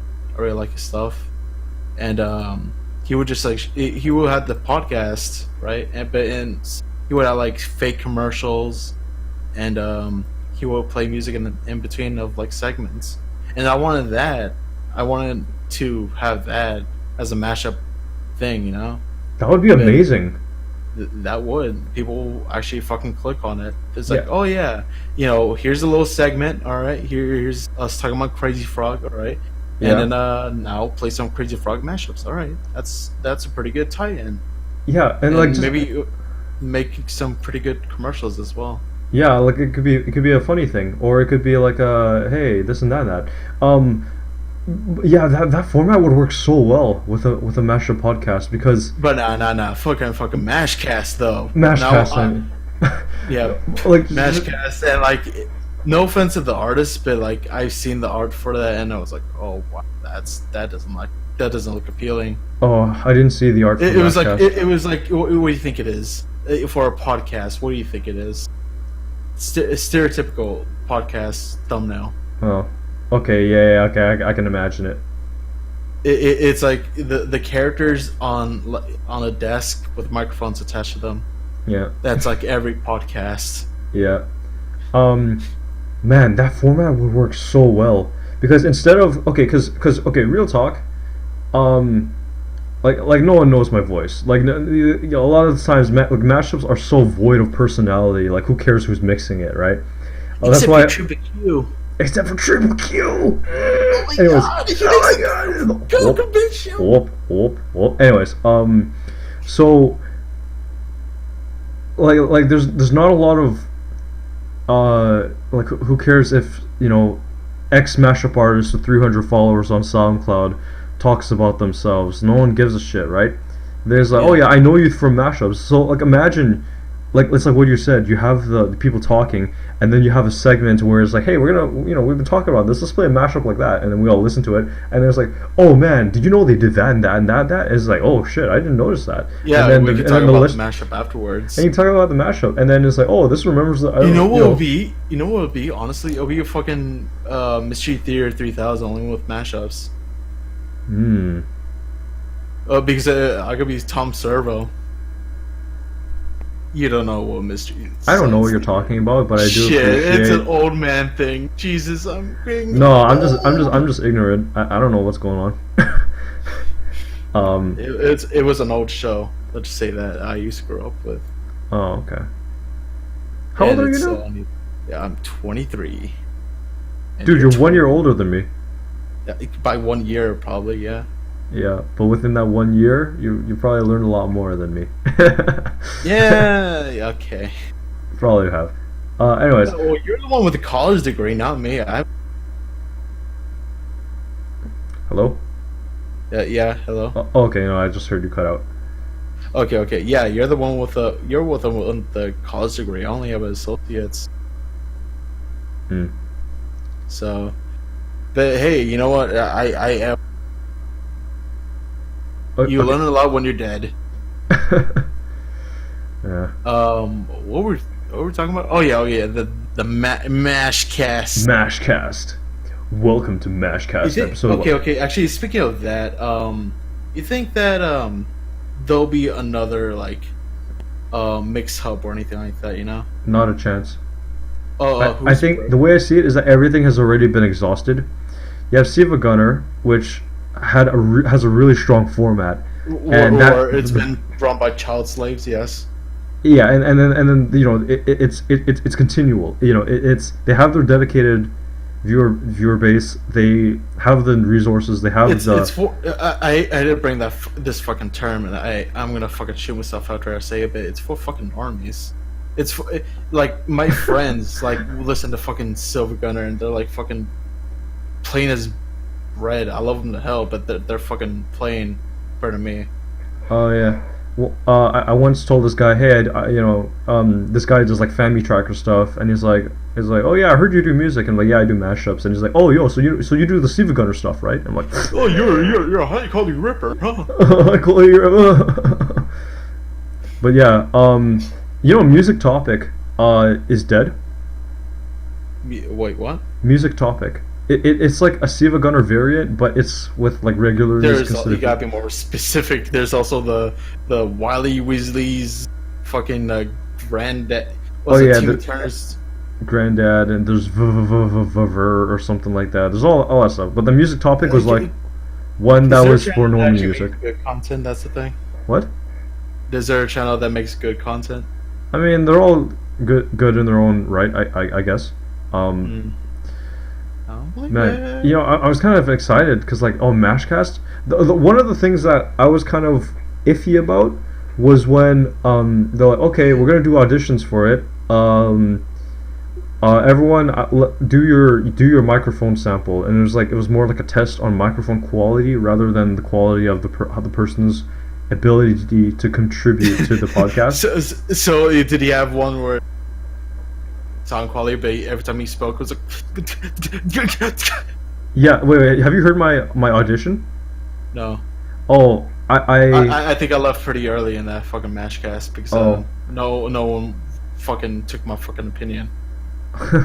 So there's like oh yeah, so we need some hosts, so everyone do your send a demo of your microphone quality. We need to see how good your microphone is. And I'm thinking to myself, oh, so it's not the quality of the person, of the ability of someone's to be able to contribute to a conversation related to mashups. So what I did was I'm like, hey everyone, this is HBJ. Today I'm going to be auditioning for the Mashup podcast. I'm going to be saying some tongue twisters. So I had like the S's and the P's, right? But every time the S happened, I had like an EQ envelope that blew the high frequencies out. So like I have a distorted, so like yeah. So like the S's, I would have an envelope that just like cranked up the S's to make it like and then for the P's, I put like this bass distortion. So every time I said like Peter Piper picked it, it was like Piper. It was. You know what? You should after you've done that, you should have like put some. But like you should have like edited it where like it will be all distorted, all ear rapey and everything like that, Yeah, I put a shitload of reverb on it too. But yeah, anyways, I'm kind of sad that didn't that it didn't connect, because I wanted to, because if they did your format, like, yeah, it would take a lot more editing. Actually, how much editing would it even take? Not even like dude, I can do some beat maps of like like the visualizers you see like with the bars going up and down, right? I know how to do that too. Yeah. And that doesn't take no fucking skill at all. Like I can do that like instantly, there like that. Yep. And a lot of this, and if the conversation gets stale, it's literally just a simple split, and then you just kind of like edit it, right? Part of me is kind of sad that Westcast turned into this kind of this shitty low effort thing. Whereas if we had like a real like mashup conversation, that'd be pretty cool, wouldn't it? Yeah, but at the same time, this right here is chill. Like people do listen in, like just like chill streams, chill podcasts where they just shit the shit. That's it. That's why fucking Sleepycast was a good thing for a while. They were just like shooting the shit, just making jokes at each other. That's it. Yeah. Also, hey, what up, Jonsp2000? How's it going, Can you not do that, Lucas? This is a respectable podcast. This is a mashup podcast. Bring your fucking trash in here. What's up, John? How's it going, John? Hey. We're doing the podcast right now. Do you have anything to contribute? You sound just like Mojado. No, I don't drink a fucking soda out of a fucking can with a fucking straw. Why does he do that? Is he fucking 12? Wait, he does that? How do you know this? I saw him fucking sipping on it on Twitter, and I'm like, who fucking does that? No one does that. Unless you're a fucking infant. One more step, and then he's gonna be taking like the you know the top part that you're supposed to like pull up, and then like you know that thing. Next thing you know, he's gonna like spin it around and feed the straw through the little opening there. Or just cut his throat off. Yeah. I don't know, man. But okay, John, how are you doing? How's life? It's been a while since we shit the shit.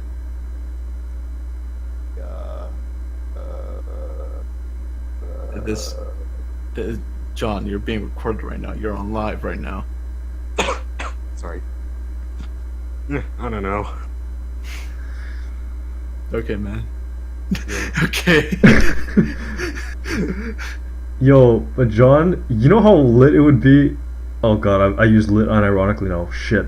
Okay, you know how you know how amazing it would be if if Mashcast became a thing, and there would be an episode where it's just like the people from West in it, and then it devolves into this like it devolves into what it is now. Wait, you mean devolving what it is?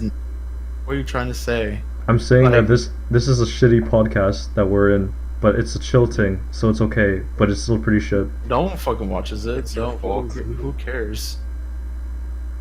You did this. you wanted it to be like this.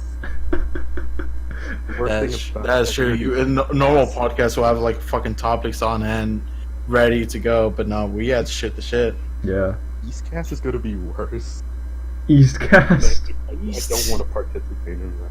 Okay, yeah, I've seen conversations with the East on Twitter. What the fuck is the Eastcast? Oh, it's a friggin' meme in the feedback shack where it's like, oh yeah, we're from East, and I'm like, okay. Okay, wait, the back shack or what? The feedback shack. Whoa. Oh, Or it's like a silver gunner thing, right? You wanna Yes. guess? You fucking say the truth. God damn it. I was waiting for John to explain it. It's okay. The Feedback Shack, or also known as the Swole Shack, is a Discord for mashup people who strictly just want to get criticism on their works. You want honest criticism? Yeah, sure. It fucking sucks. Oh, I'm not that savage anymore. Sure.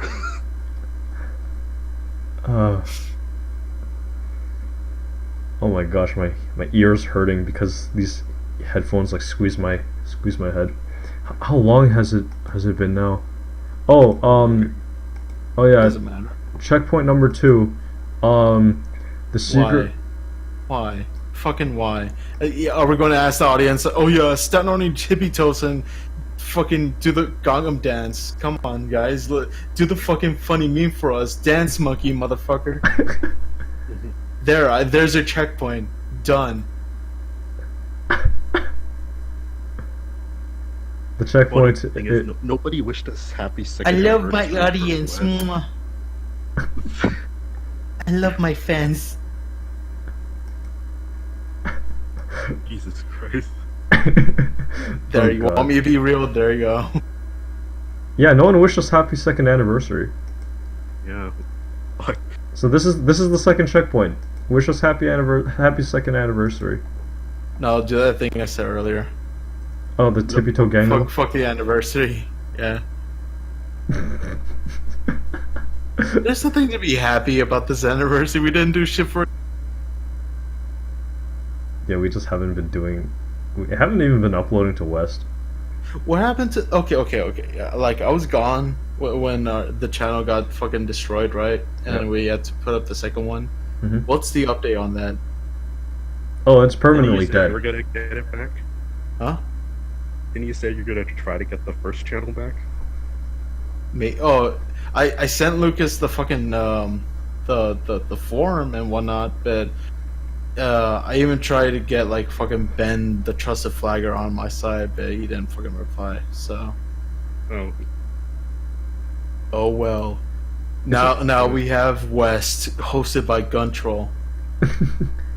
Well, West is now more like. West right now is just Westcast and our drafts of mashups. Yeah. No, but with Guntroll, he completely controls Wes on SoundCloud. I noticed. Oh I man, noticed. yeah. You can tell exactly which is his upload because of the way the title is structured. Oh, let me guess. Is it gonna be any mashup? Is 200 or something like that, or is it gonna be fucking Korean symbols? I wonder. Is it whatever it's gonna be is gonna take a while to read. Oh, Yeah, I love the guy, but Jesus, he needs to calm down. with the titling. The titling and, dude, I don't know. Oh, It's just not my. It's not my style. Being, is it ironic that I just don't like fast paced stuff, even though I live for like fast paced action shit. Yeah. Like when it comes to titles are like the biggest algorithm thing. So I'm like, hey, Gun, you're talking about how you want to like, get more views on stuff. Maybe you need to change the title, change the title a bit. What the hell do tags do on YouTube? It's like a suggestion thing. Basically, I think I heard it somewhere where it's basically the bot registers it has a related videos kind of thing, but it doesn't even matter if it's copyrighted. Huh. So what does copyrighted content do poor in the algorithms? No, it doesn't even show it up. It doesn't show up at all, Huh. or it shows up very very little. Talking like maybe 10%. It gets like a chance to get like fucking uploaded to like related sidebar or anything like that. Mm-hmm. Because it's not advertiser friendly. If God. you have like a very niche SoundCloud upload and you post it on fucking YouTube, you'll get copyrighted, even though it's a original property from some guy and the guy give you permission for it. And I'm still salty about all those fucking strikes. God damn it. Yeah, man, it's a piece of shit. Yeah, because if you haven't noticed from my videos, I don't use fucking public domain basic ass fucking music. I use fucking real artists, dog. I use fucking SoundCloud artists as my BG. That's what I appreciate. You always have like an interesting choice in music, and it's like something that fits the mood. It's not the dun, dun, dun, ding, dun, dun, dun, dun, and then you got the fucking ukulele, like Yeah, even like here's the thing. It's about like music association, because here's an example. When you hear "We Will Rock You" by Queen, what do you think? Because when I hear that, I think about like football, fucking prep rally, right? Okay. I hear that. I hear "We Will Rock You." I'm thinking about like sweaty, like 40-year-old dads being proud of their wife's son on the football field. Yeah. That's what a music association is there. And when you hear like some kind of public domain like rap beat or something like that, or like fucking Adult Swim instrumentals or some shit like that, you're gonna think about, oh yeah, this is from Adult Swim. You're gonna think like, oh yeah, this is from this funny Let's Player that I watch. Mm-hmm. It's not gonna be your own thing. But if you add like other people's shit like on SoundCloud, you're promoting their shit, and as well as fitting the mood of your video. It also helps to build relations between people, as in it shows that there's a community out there. Like the reason why I list out every person's feedback, like every person that gave feedback, is because I want to say that, hey, there is a community of people here that make mashups, and it is accessible, and people, as long as you give credit, then it's all good. That's the way I see it. Contact with them and they're cool with it, then that's okay. And dude, fucking Valkyrie on SoundCloud, he watched one of my videos because I used one of his songs, and he was like, oh man, you have some pretty good videos. and that's a big thing for me because if the artist could, like just found my videos after like they just heard their music on a video like that, I did my job. I'm like, oh wow, they like my stuff. All right, Yeah, cool. because like one of the from my perspective, one of the biggest ways of feeling that someone likes your stuff is when they use it in their own, their own content. Like I love that shit. Yeah, Like it's literally transformative content. That's what it is, really. yeah, whether like your content's used as like kind of like the backing, or if it's kind of, if it's being highlighted or something, it means the world to the creator. I have this playlist on my YouTube channel. It's called Cameo Appearances, and every time I'm mentioned or my content's featured in a video, I'll put it in that playlist, and I like to accumulate it, and I like to look back and like, yeah. hey, Although there's one I'm like, why, Lucas? Why did you do this? It's like when I'm not trying to throw shade at this one guy, but fucking the sidewalk. We were walking on the sidewalk. Yeah. What was the guy's name again? Fucking Cyrenek? Yeah, Cyrenek. I think it was just something with me, but I just don't find his editing that appealing. It's quite okay for this one. I was kind of surprised because usually I see him do more of a heavy-handed approach to editing. Yeah. This one seemed a little more laid back kind of editing. Laid back, and then he used someone else's editing video, like yeah. I was like, wow. The sidewalk thing, yeah. But I don't know. Like that's the thing with me. Like I see like those meme channels, like they have to put like a video every single week, and like they, of course, like over time it's gonna be really shitty, or it's gonna be either shitty or like just under par, or it's gonna be really bad. That's how it is, really. Yeah, it's like the nature of the beast, really. Yeah, because like if you want to stay relevant, you want to keep that retention high, and if you're making money off of YouTube, you gotta upload regularly. Well, from what I've seen with a lot of channels, not everyone can be a Jontron where every time they upload something, it's like a bomb, and it just detonates, and then and then it's just like whoa, It detonates again when you talk about race. I knew you were gonna say that. I knew you were gonna say that. But like, and then you like wait 3 months till everything dies down, and then back to business, as usual. Yeah. People have a really low attention span when it comes to that, so it's not biggie. Yeah. You say you put a couple things on the stream, and a few months, that's it. It's like a phoenix down. Yeah, you just get revived. Mm-hmm. Yeah. What were we talking about again? We're talking about That was like the third time uploads, I said it too. Quantity, uploads, editing on Cyrenek's video.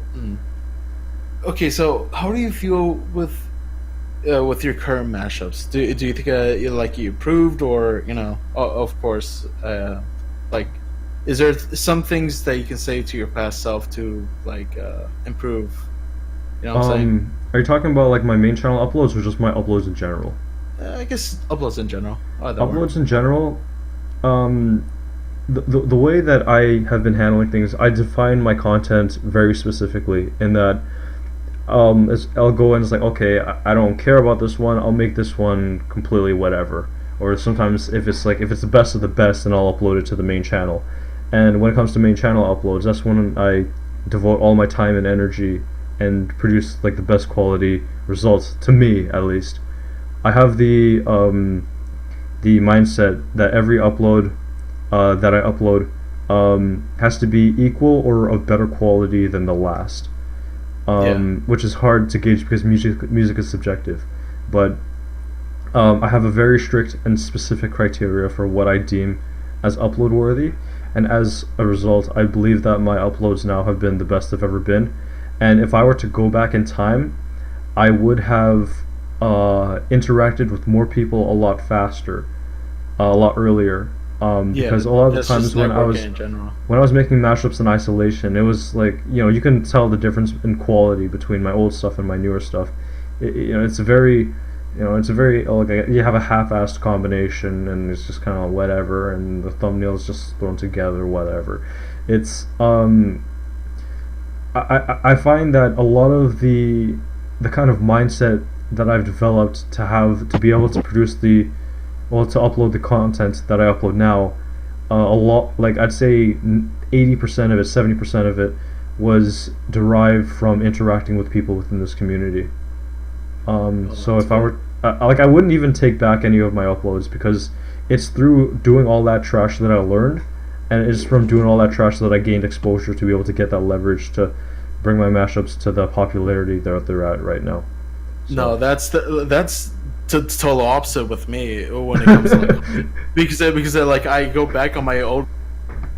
That's the first one I uploaded was like a Dark Souls thing, and I had like the fucking sad horn fucking MP4 fucking name and like JoJo references. I'm like, oh my god, what a fucking time capsule and shitty. Yeah. Who can ever watch this? Like I'm debating like either like unlisting it. I unlisted a lot of videos like from the League of Legends days because. Oh man, I remember those League of Legends videos. God no! Like some jokes worked, but like that's the thing from earlier too. Like most of it is just improv shit and just like with friends. So I don't know. I'm not that type of guy anymore. That's it. And then you see like people that they constantly don't want to go back, but they will constantly reference it. Like, okay, guys, I'm not doing YouTube poop. Stop asking for it. And then every single episode they do is like, stop asking for YouTube poop. You know what I'm saying? Yeah, I don't think people care that much about other people's content to be able to have to justify, unless you're like that big, to justify saying, okay, guys, you know. Yeah. Interesting how you talked about, you know, having your videos as a time capsule. That's one of the reasons why I don't remaster. Like, if it's like with Purplish Day, the working mashup, I remastered that like within like a day because I didn't like how the upload turned out. But for other things, like other mashups that I really like that I want to remaster, I won't remaster it because like that is what I deemed as good at that time, kind of thing. Like I want to remaster my. That goes against like. That remember what's called about a week ago or 2 weeks ago you DM me about the MP3 problem. Yeah. Oh yeah. Yeah, and I just told you like, oh yeah, you could just put it in the comment or something like that, but I don't know. No, I don't know. It's too embarrassing to say like, hey, I uploaded this thing that was of lesser quality, kind of thing. You know, that's why I'm just gonna keep it hidden. Yeah, I guess so. Yeah, but like I want to remaster like Dream Shelter. I want to remaster Hello Clockwork Star. Like I want to remaster all that shit. But like I don't. You know, I'm just gonna keep it as is. All right, that's a pretty good mindset, I guess. It's a time capsule. It's what I deemed as good, so that, you know, I can see that growth, and it reminds me, you know, where I came from. Yeah. Again, completely different for me. Where like, yeah, I put like. Oh, God, I remember a Dark Souls video where I recorded myself saying, "What a spicy meme," and I'm like, "Oh, why did I even do this?" and it's kind of like, "Oh, I don't want the world to see this," kind of thing, right? I back then I was so fucking view hungry, and I hated myself. I hated myself from doing it. And now I just don't care, and I think my content got better over time, really. Like the Evangelion like stop thing that just came out of left blue. I just woke up one day and it's like, hey, I'm gonna do this big fucking project. I want to do it. I don't care if it gets views. That was so fucking impressive. I would you know, I don't know. I'm still in awe as to how you handled that. Like that was incredible. It took a month and like almost dying too. Yeah. But like now that you've like rejuvenated yourself, you know, we're all excited to see, you know, what you come up with. And I did make something recently, and I'm not sure if I should share it, but it's like a really inside joke. It's on Twitter too. You could say it off podcast. Yeah, but I could tell the story here as well. Like it's a pretty interesting story. So. If you guys don't know, like I'm part of this group called Shamed. It's run by D-Flow and Seamus, his friend too. Basically, it's just like a community where a bunch of artists together, like they share their things and whatnot. And I think 2 days ago, some guy just joined the server asking for free art. He was just going off about like, hey, do people go here? Does anyone do like free art? And you just kept on bugging people. And what we do, like, we just fucking tore him down to the fucking minimum. We just like, I want to say bully, but like fucking, we broke this man. Psychological torture. Yeah, basically. He went on voice chat and he was like, I don't get it. Like, people, artists need money, and I'm afraid I might get scammed if I send them money. But the guy works at Amazon. He's worried about like internet security from the guy who works at Amazon, the internet company. Yeah, it's kind of it's stupid. Yeah. So, hold on. Let me pull up the picture right here. He said that, and he wanted like, okay, for the art, he wanted like a YouTube banner. Mm-hmm. He wanted to make some YouTube videos, and he wanted a pretty nice YouTube banner. So here's the link to the tweet, and I'll post it in chat, I guess. Hell yeah, let's get it. Let's see. Can you read it off, I guess? Okay. Yeah. Don't read his username, but just read like what he says and like what comes after. By the way, in this podcast, it's literally recording my screen, so everything that is on my screen is shown in the podcast. Oh, okay. Do you want me to not? Oh, that's good. You want me to not pull this up, or? Yeah. Yeah. Go ahead. I don't care. Welcome to Shamed. This person. Hi. Welcome. I got a question. Does anyone make free graphics? Is that an AOL man dabbing? No, it's a Roblox man dabbing. Jeez. He makes Minecraft videos. Oh my god. So I'm like, alright, fine. That's fine. incredible. They wanted some free graphics. That's beautiful. I actually quite like that.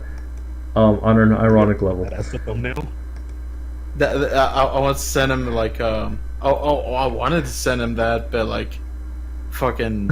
But once you leave a server, you can't message the guy at a few certain days or something like that. Oh, Sally. Yeah. So when it comes to like, it's one thing for the artist to do something for you, and it's like, whoa, I wasn't expecting that. It's like, whoa, thanks. It's one thing for the artist to initiate it and be like, I want to do art for you, kind of thing. Kind of like how Gemboy is literally the Mashup community's artist, kind of thing. The way I see it is that I respect art to the degree where I don't believe that I should receive it for free. And as such, if I were to ever get art, you should always expect like paying for it, and if they want to give it, cool. Even if it's like always offer money to the artist. Even if the artist was like, "Hey, man, I'm gonna do this for free," it's like I can't accept this for free because I come from like a design background, right? And I respect people who can draw so incredibly much that I would not feel right accepting it for free. I would have to pay them. I would need to give. When it comes to art and stuff, like I'm quite generous with what I give, but like I want to get Jumboy to do art for me so badly, but I don't have any area to use it, and if that were to happen, I would definitely pay him for that. But oh well. Yeah, I guess so. But how do you feel like what's it called? If you were given a chance to like get commissions for your mashup, like someone would like suggest something for you, would you actually take it? No, I don't. I will never accept money for mixing music. I'll never open up a Patreon. People have asked me like, "Hey, I want to like support a mashup album or anything like that." No money at all. That's good. Because there have been people that come up to me. It's happened several times, and they're like, "Hey, I really want to give you money, and I'm like, there's, give it to the original artist instead. I don't want to accept any of this. Yeah, because the mashup, just mashup in general is kind of like a really It's thin ice to tread on already, Yeah. because they need copyright and whatnot. yeah. But adding like money to it is like, I don't know, dude. Yeah, I don't believe mashup artists should make money off of it. But if Naki Nico wants to open up a Patreon, go ahead. I wouldn't agree with it if I were to do it, but I mean, like, anyone can do what they want. The fact that Zach makes money off his videos, I don't care. It's just like an internal thing that just kind of I would feel right.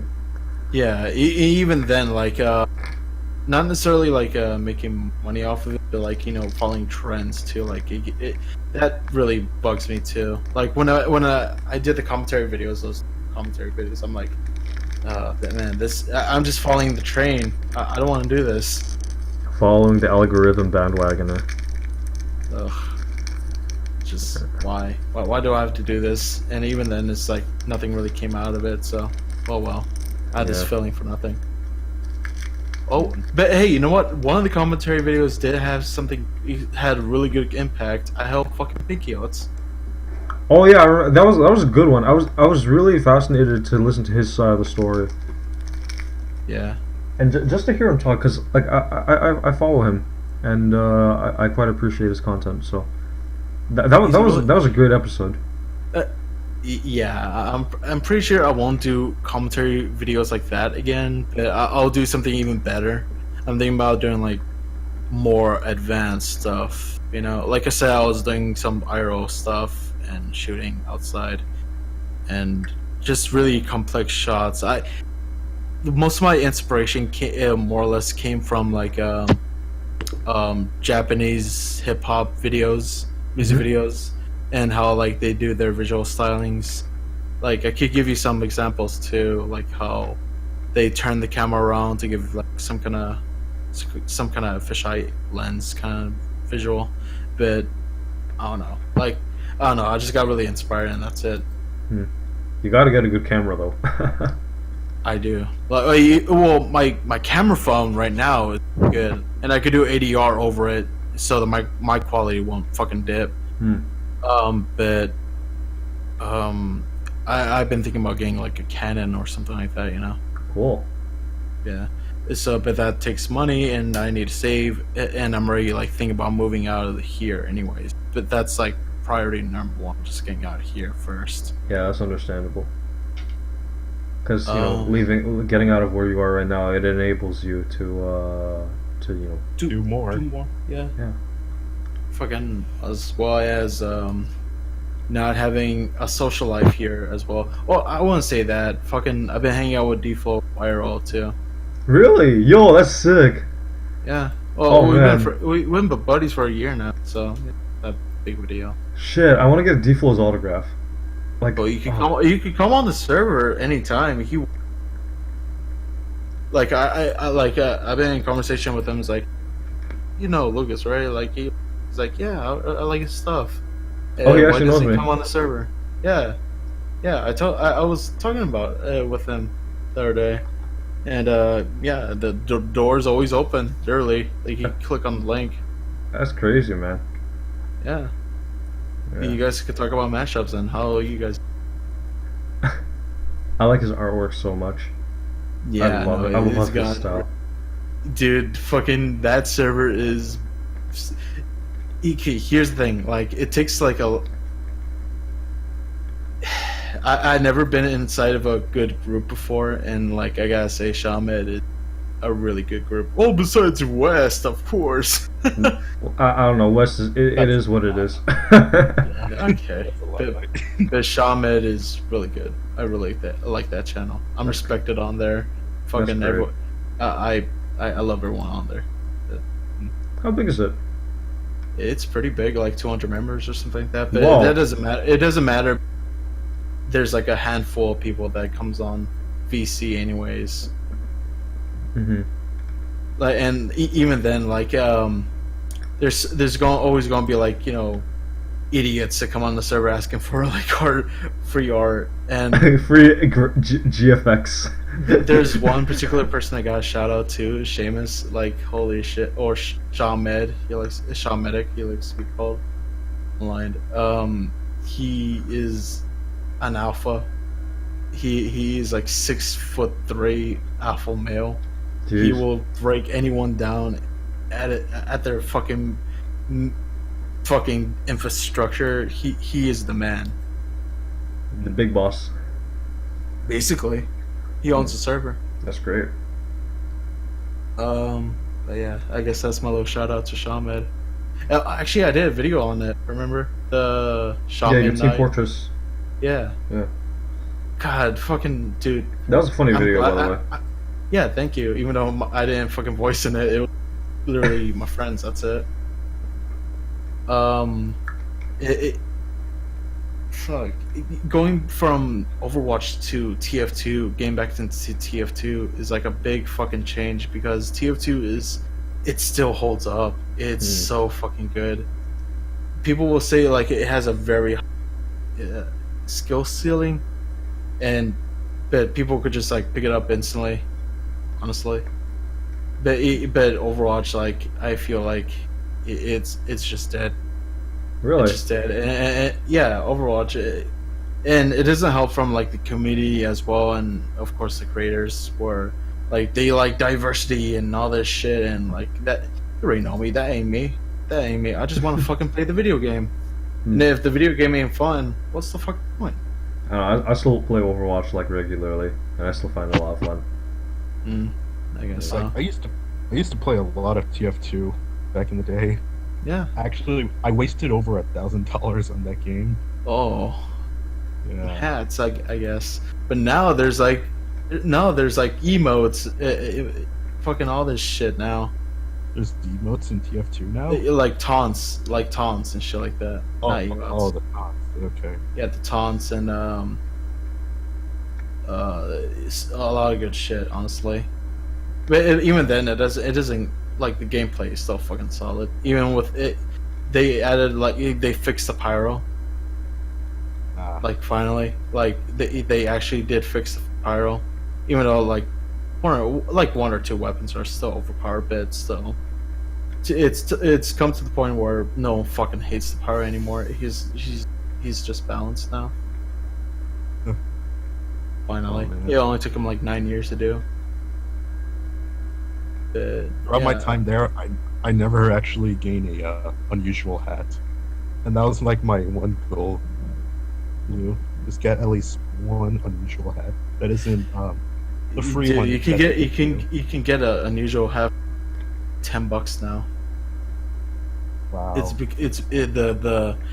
The marketplace is on a downhill slope now, so it's not good, but it does affect gameplay, I guess. But oh well, fuck it. What was I about to say? No, that's about it about TF2. Really, it just holds up. Cool. So, Lucas, anything you wanna add?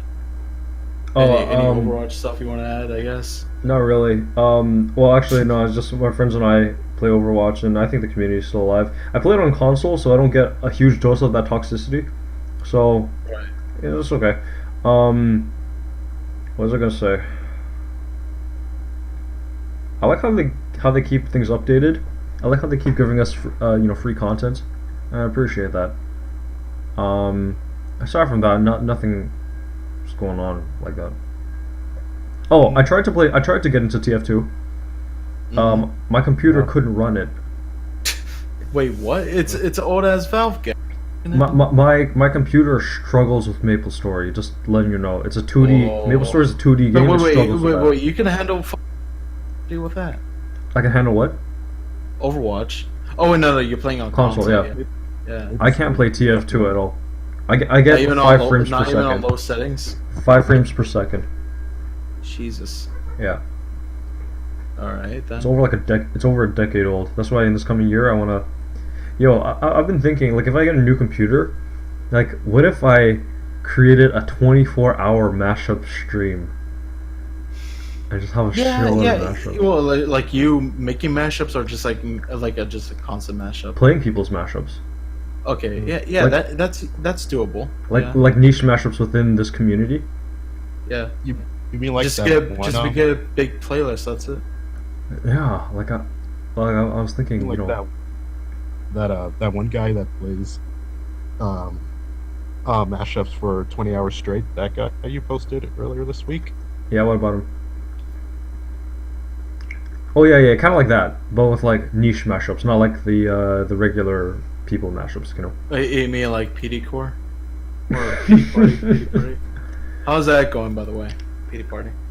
I was expecting 4 submissions, but it ended up being like 34, 35 submissions. Oh my god. I don't know what, and I created a video where I reacted to every single submission in real time. So it's like a 2-hour video of me just sitting there and like, haha, pity party. Yay, PD Party. Hey guys, pity party. It's my party, and I will pee my pants too. I'll probably make a legit version of Pity Team Epic. I don't know. You don't. I was thinking about doing a cover on, just like changing the lyrics to like something funny. Or something Please like don't. Please don't contribute to this album. It's stupid. No, do it. Please Do it. don't contribute. You know, every time I show my face in the atrium, people are like, "Oh, you're the pity core guy." I'm like, oh, "What the? Where the fuck do you know this from?" I got 300 plays on SoundCloud. Like, how do you know this shit? You know? Oh my god! Like, Well, because- you weren't wrong. It was like, oh yeah, well, popular. We'll make a pity party core. Haha. You fucking made this monster. Now sleep in it. Yeah, I dug this hole for myself. Now I gotta lay in it. Every time I show up into the atrium, they're like, "Oh, it's the new guy," and I'm like, "Huh?" It's like, "Oh, you're the new guy that's hosting pity core." It's like, The new guy. it's Oh like my I've been God. here, I've been in the atrium since day one. Like, anyways. Sorry, are you gonna do one source core? One source Excited for core. that one. John, if you Excited for that. if you host one source core, I will contribute that. Okay. You know, here's the thing. I to like Nico Plus or something or someone. Oh, what if someone did like a Red Lion mashup core, like the movie Red Lion, you know, the anime movie. Which Yeah, it's had like like four.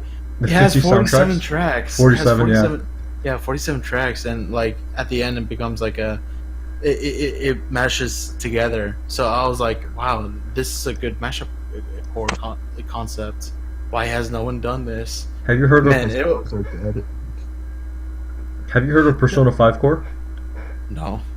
It's like, I think what, like almost 200 songs in it or something like that. You know what it would be called? It would be called Mashline. Ooh.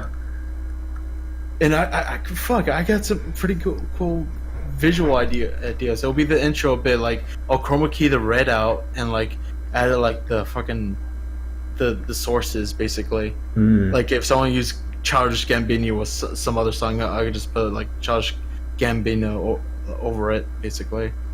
God, fuck! Why isn't that a thing? Man, that'd be so cool. Well, yeah, someone did Persona 5 core, P5 core, and they mashed every song from Persona, and they're planning to do like a whole kind of like extravagant thing with it. And they filled out every single song in that core. Yeah. It's crazy. And how many listens? How many listens? I don't know. I only listened to mine because my The one that mattered. well, the one that matters to the me. one that was like do. Yeah, Man, that one. What was it called? Melting Pot? No, that's fucking Tom's Diner. Tom's Line. Du- Yeah. du- du- du- du- du- du.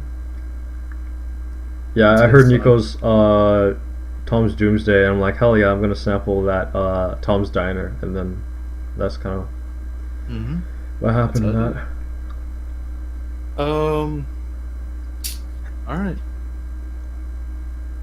What was I about to say? Shit, were we and actually talking I about wish I mashup? was a mashup artist. Huh? Sorry, what were you saying? I wish I was a mashup artist. Honestly, I wish I had like an idea that I can put on paper and like do it. But here's the thing: like, I'd rather just like put all my time into video editing. I mean, like, you play to your strengths, right? You do what you do what you like. Yeah, basically. And I already did my mashup game with the Undertale mashup, Oh so yeah. I think I planted my seeds. Hey man, join anytime you want. You got the squad, and by squad I mean just HBJ to help you out. Well, I mean, like, all of us here can pretty much like, all of us here know our own software pretty well. It's kind of weird. No one in West uses Ableton. I do, but not really. No, but like as their main thing. Oh, okay. Does anyone use like Vegas as mashups? Yep, Zach does. Oh, okay. But he's that's moving to unfortunate. FL Studio, so. Good. hmm it's I don't know how people can do mashups in Windows Movie Maker. That's a thing, I tried it one time. It's very difficult. and it's doable. Yep. I don't want to. I don't want to know. Wait, wasn't that the? Oh fuck. Did he talking about? post it? Did he post it somewhere? Yeah, it was. I posted on the Old West channel. It was me remaking "Stay Awake in April," but with Oh, Windows yeah. Movie Maker because they're the same beats per minute in the same key, right? You put So the I'm rainbow thinking- effects and everything. Shit. I what? You put the rainbow effect on, Yeah, right? and you had to like Uh. render it twice to get the audio to overlap or some shit. Oh, man. God. Oh god. I'm not even gonna touch that.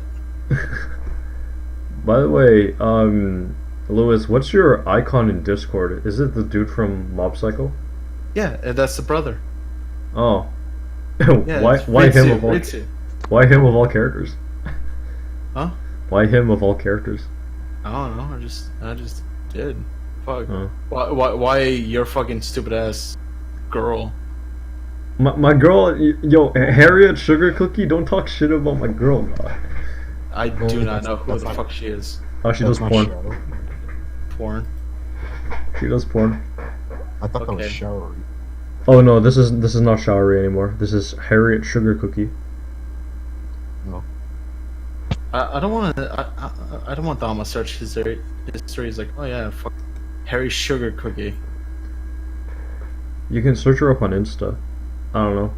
Oh, Some people are like, when I show her to like some of the boys, they're like, yo, she's not actually that nice, and yeah, her porn isn't very good either. But like, anyways, whatever. You're just in it for the plot. I mean, yeah, I like her aesthetic, so. Oh, good. I like how your name is still Visuals. Like, it's been like that for over a year now. It's not wrong. True. It's not wrong. Fucking everyone else has like visuals. Fucking it is what it is. Yeah. You contact me if you want some Sony Vegas fucking advice or After Effects advice. or a dope ass collab, right? Yeah, I guess so. Hey, anytime you want to do that, I'm always open. I'm always down for a collab, provided that it's not a stupid amount of work. Although to be fair, dude, like You do all the work. The Mob Psycho thing, it only took like fucking 4 hours, and people liked it, yeah, but I'm like, man, I could have done a lot more with this. Wait, how long did the visuals take you? Fucking 4 hours. You were in the call with me. Only 4 hours? I thought that took you like days. No. What the hell? I got it done in a day, and you. What should I Huh. do with this shot? What do I do with this shot? And you were like walking me through what shots should be done. Oh shit! And that was you helped me on the fucking credit thing. Remember? Oh yeah, true. Yeah, and then your friend, the face and the cutout, the crop out thing. Okay, yeah. Man, I'm down to collab with anyone, provided that the scope of work is clearly defined. There's a guy that came up to me and he's like, "Hey man, I like Linkin Park. Let's mash the whole Linkin Park album." You mean the Triple Q thing? The Triple Q's fucking. Because I remember he oh. did that fucking. He did the fucking Gangnam Park or whatever the fuck it was called. Yeah, and I'm like, yo, it's been done already, and he's like, yeah, but not this album, and I'm like, okay. Did this guy, is he well respected? Who asked me this? I can't remember. Okay. If you can't remember, then I guess he's not. He's not important then. Shit, I can't remember who asked me. No, it was one of my longtime subscribers. Anyways, and I'm like, okay, yeah, sure. I'm down to collab. We're gonna make some songs, sure, okay. And he's like, oh yeah, so there's 12 songs in the album, and let's split it in half. And I'm like, whoa, you want me to mash 6 songs? Like, well, the scope of work is a little too big there, Mm.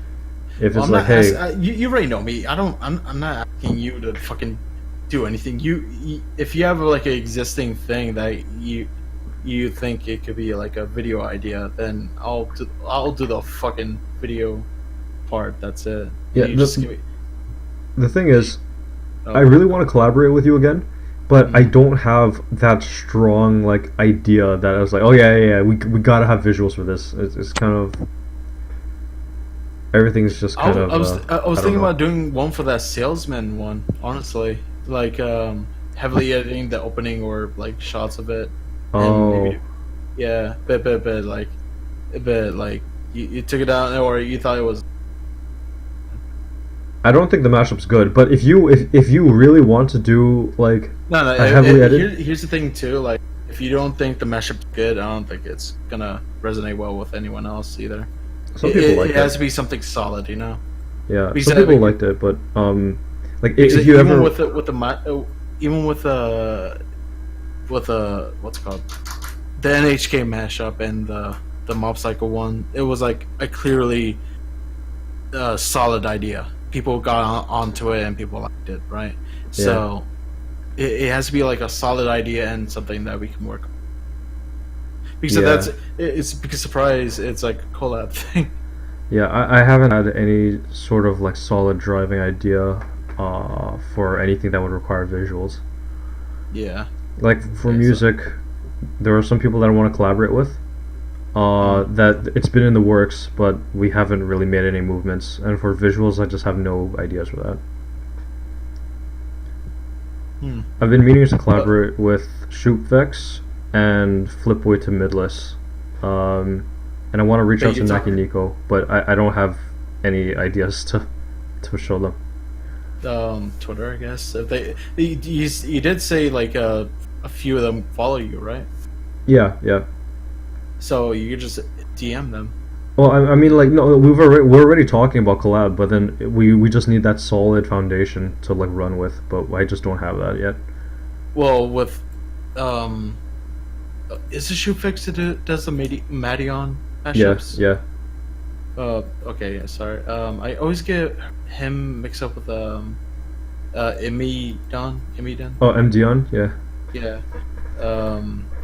Well, you can always do like a Madion / something else. Because Yeah. I'm guessing because people know him for Madion stuff. Yeah. So That's Shootfix's like, that's what he's like known for. yeah. So I guess that's something to go off, but I don't know. Yeah. Have you been listening to stuff recently? You mean mashups? Yeah. Just whatever comes on SoundCloud, really. Like I've been busy. I've been on SoundCloud, whenever I'm working or whatever, and whatever comes on the feed, I'm like, all right, I'll do this. If it's like something shitty, like like a Linkin Park mashup or something like that, I'm like, ugh. Did you listen to Ninja Senpai and MDon's Doki Doki Literature Club Shelter thing? Okay, well, I'm not a fan of Doki Doki Literature. Trust, Yeah, that shit's impressive. Okay, I'll listen to it later on, I guess. Like I don't care much for it either, but man, I mean like for Doki Doki Literature Club, but man, it was like it was so fucking impressive. Just the editing of it. You know what? And there's one mashup I did here recently, and I really liked it, and I think I'm brown nosing a little bit too much. It was Kizunami's, also known as D-Flow. His mashup of Broken Machine. machine that he did like a that. I'm actually It's not. the machine and something. Is it on SoundCloud? Yeah, it's on SoundCloud. I think I'll link you. It's but yeah, I really like it. That's what I'm saying. You know, I haven't. I don't think I've ever heard any of D-Flow's stuff. I only know him for his art.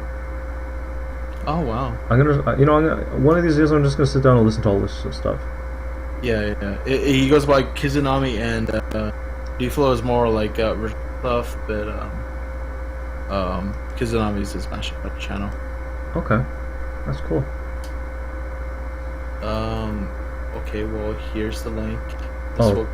Great, thanks. Oh, this will translate well in the podcast as well. Okay, great. If you had any editing skills, that you would just put like music over our talking. But Nah, hell this no. This is raw audio going to YouTube. This is literally screen capture. Whatever shows up on screen is what's going on. God. Shelter, Never Let You Go, Fix You, and Sad Machine. Ooh. Oh, him! Mix. I never knew that was D-Flow. Kizunami? I never knew. Shit. Yeah. Oh my god. Man, that's crazy. Have you noticed like they both live in Austin? The what? Hint, hint. And, even on his profile, like main account at D-Flow. How can you not miss that? Well, I never, like, explored it that far. But you can look with your eyes. Yeah, You can true. read.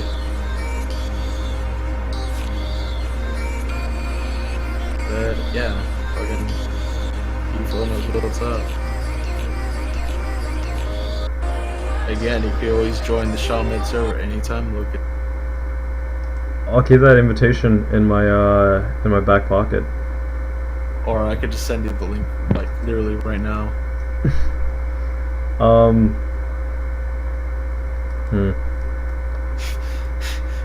God damn it, never mind. I don't know. I don't know if I'm ready to join in, or like, you know, just be exposed to a whole bunch of new people at the same time. Yeah, no, true. I want to know D-Flow's content a little more before I, you know, get in there. Oh shit! Yeah, you did upload the Crazy Frog tweet in. Man, Even though that happened. there should be no hype for that. It's stupid. You put the pingy. Yeah, the frog pingy. That's the tag of it too. It's frog pingy because that's what you said. What was I saying?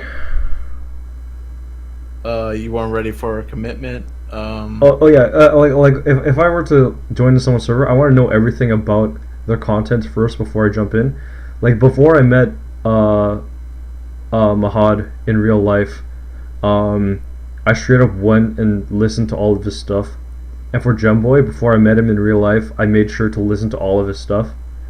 With Quan and Zach, it was easy because I already heard all their stuff, right? But like, whenever I'm like meeting someone, like I need to know everything about their content before. So wait, I'm sorry, Lucas, but how did we meet again? I'm sorry.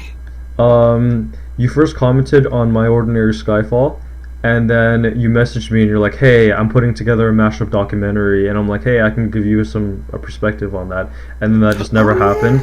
And then we followed each other on Twitter, and then you did the Triple Q Return Rocky Balboa thing, and then I reached out to you and I'm like, hey, I have a stupid idea where we mix NHK with Psy. And then, oh boy. And then it's like, hey, yo, there's this thing called West. You want in? And then we're like, it's like, okay, let's do it. And then, all right, fine. Oh god. and now it's 2 a.m. over where I am, and we're just talking about stuff. Good times. I'm just here. Is it? Okay. Hey, John. You can chime in any moment now. I'm ready at the helm. Sure. You know, HBJ, if you really want to do a professional mashup podcast, we could totally do that. We don't have to wait until April 1st. I'm pitching that fucking show idea.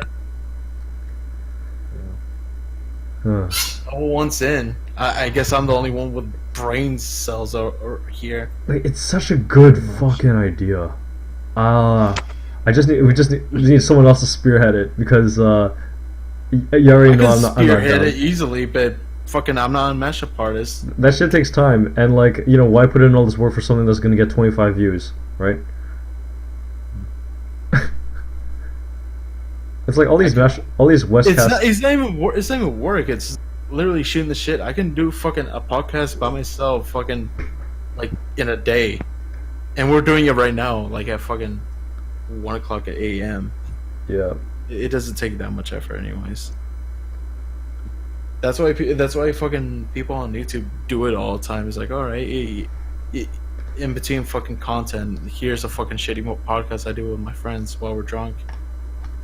That's what YouTube is, honestly. It's just let's play podcasts, vlogging, pity party mashups, and video essays by EP. I do appreciate podcasts that are like topical. No, I mean not topical, but I mean like focused on a certain topic. Let's talk about the next meme, guys. All right, let's talk about tripods. No, I'm talking about like Shira. Do you know Shira? Hiroshima. No, Shira. He's a friend of Jem's. Oh, okay. He does artwork and stuff like that. Like he has his own podcast, and Jem features on it, and it's all about art, and that's interesting. I like that. It's so incredibly focused. Like, oh yeah, what's your approach? Where do you draw inspiration from? What about shading? There's another podcast I follow too. Like, they talk about horror trends. Like horror movie trends, and like how filmmaking milking is done, and film. And basically all that shit is called reciprocate or something like that. Long song about it, but God, fucking, I guess that's something too. Like if you can talk about a certain specific subject, it's automatically interesting. Yeah, because it's literally just like they know what they're gonna talk about. It's that thing we were talking about earlier. It's like you gotta find out. You gotta plan shit through. Mm-hmm.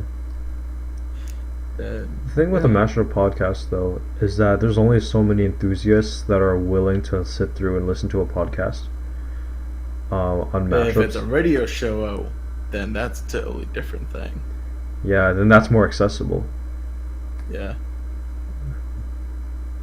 Fuck. I wish more people would do mashup streams, like live streams, like kind of like what I do, but like okay, I want someone to do that better. That will literally or something like that. That's literally it's gonna be like that. What? Lo-fi mashups while you pee. That's gonna be the stream. Lo-fi mashups while you pee. Yeah. That's the title. Because that's what it literally is. I thought it was called Lo-fi mashups to beat your meat. Oh yeah, that too. Well, you can do both. To beat your meat and pee.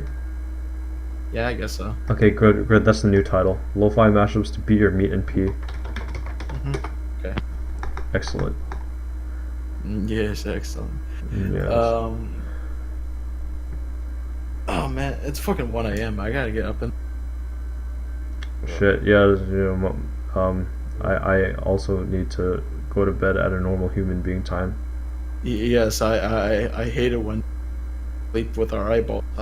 Yes. Yeah. With us humans, and not crab people. Okay, so Okay. you want to? Is there an outro they do, or do we just like kiss each other? Okay, yeah, we're gonna have an outro. Hey guys, remember that time when Sneal nutted on that plushie?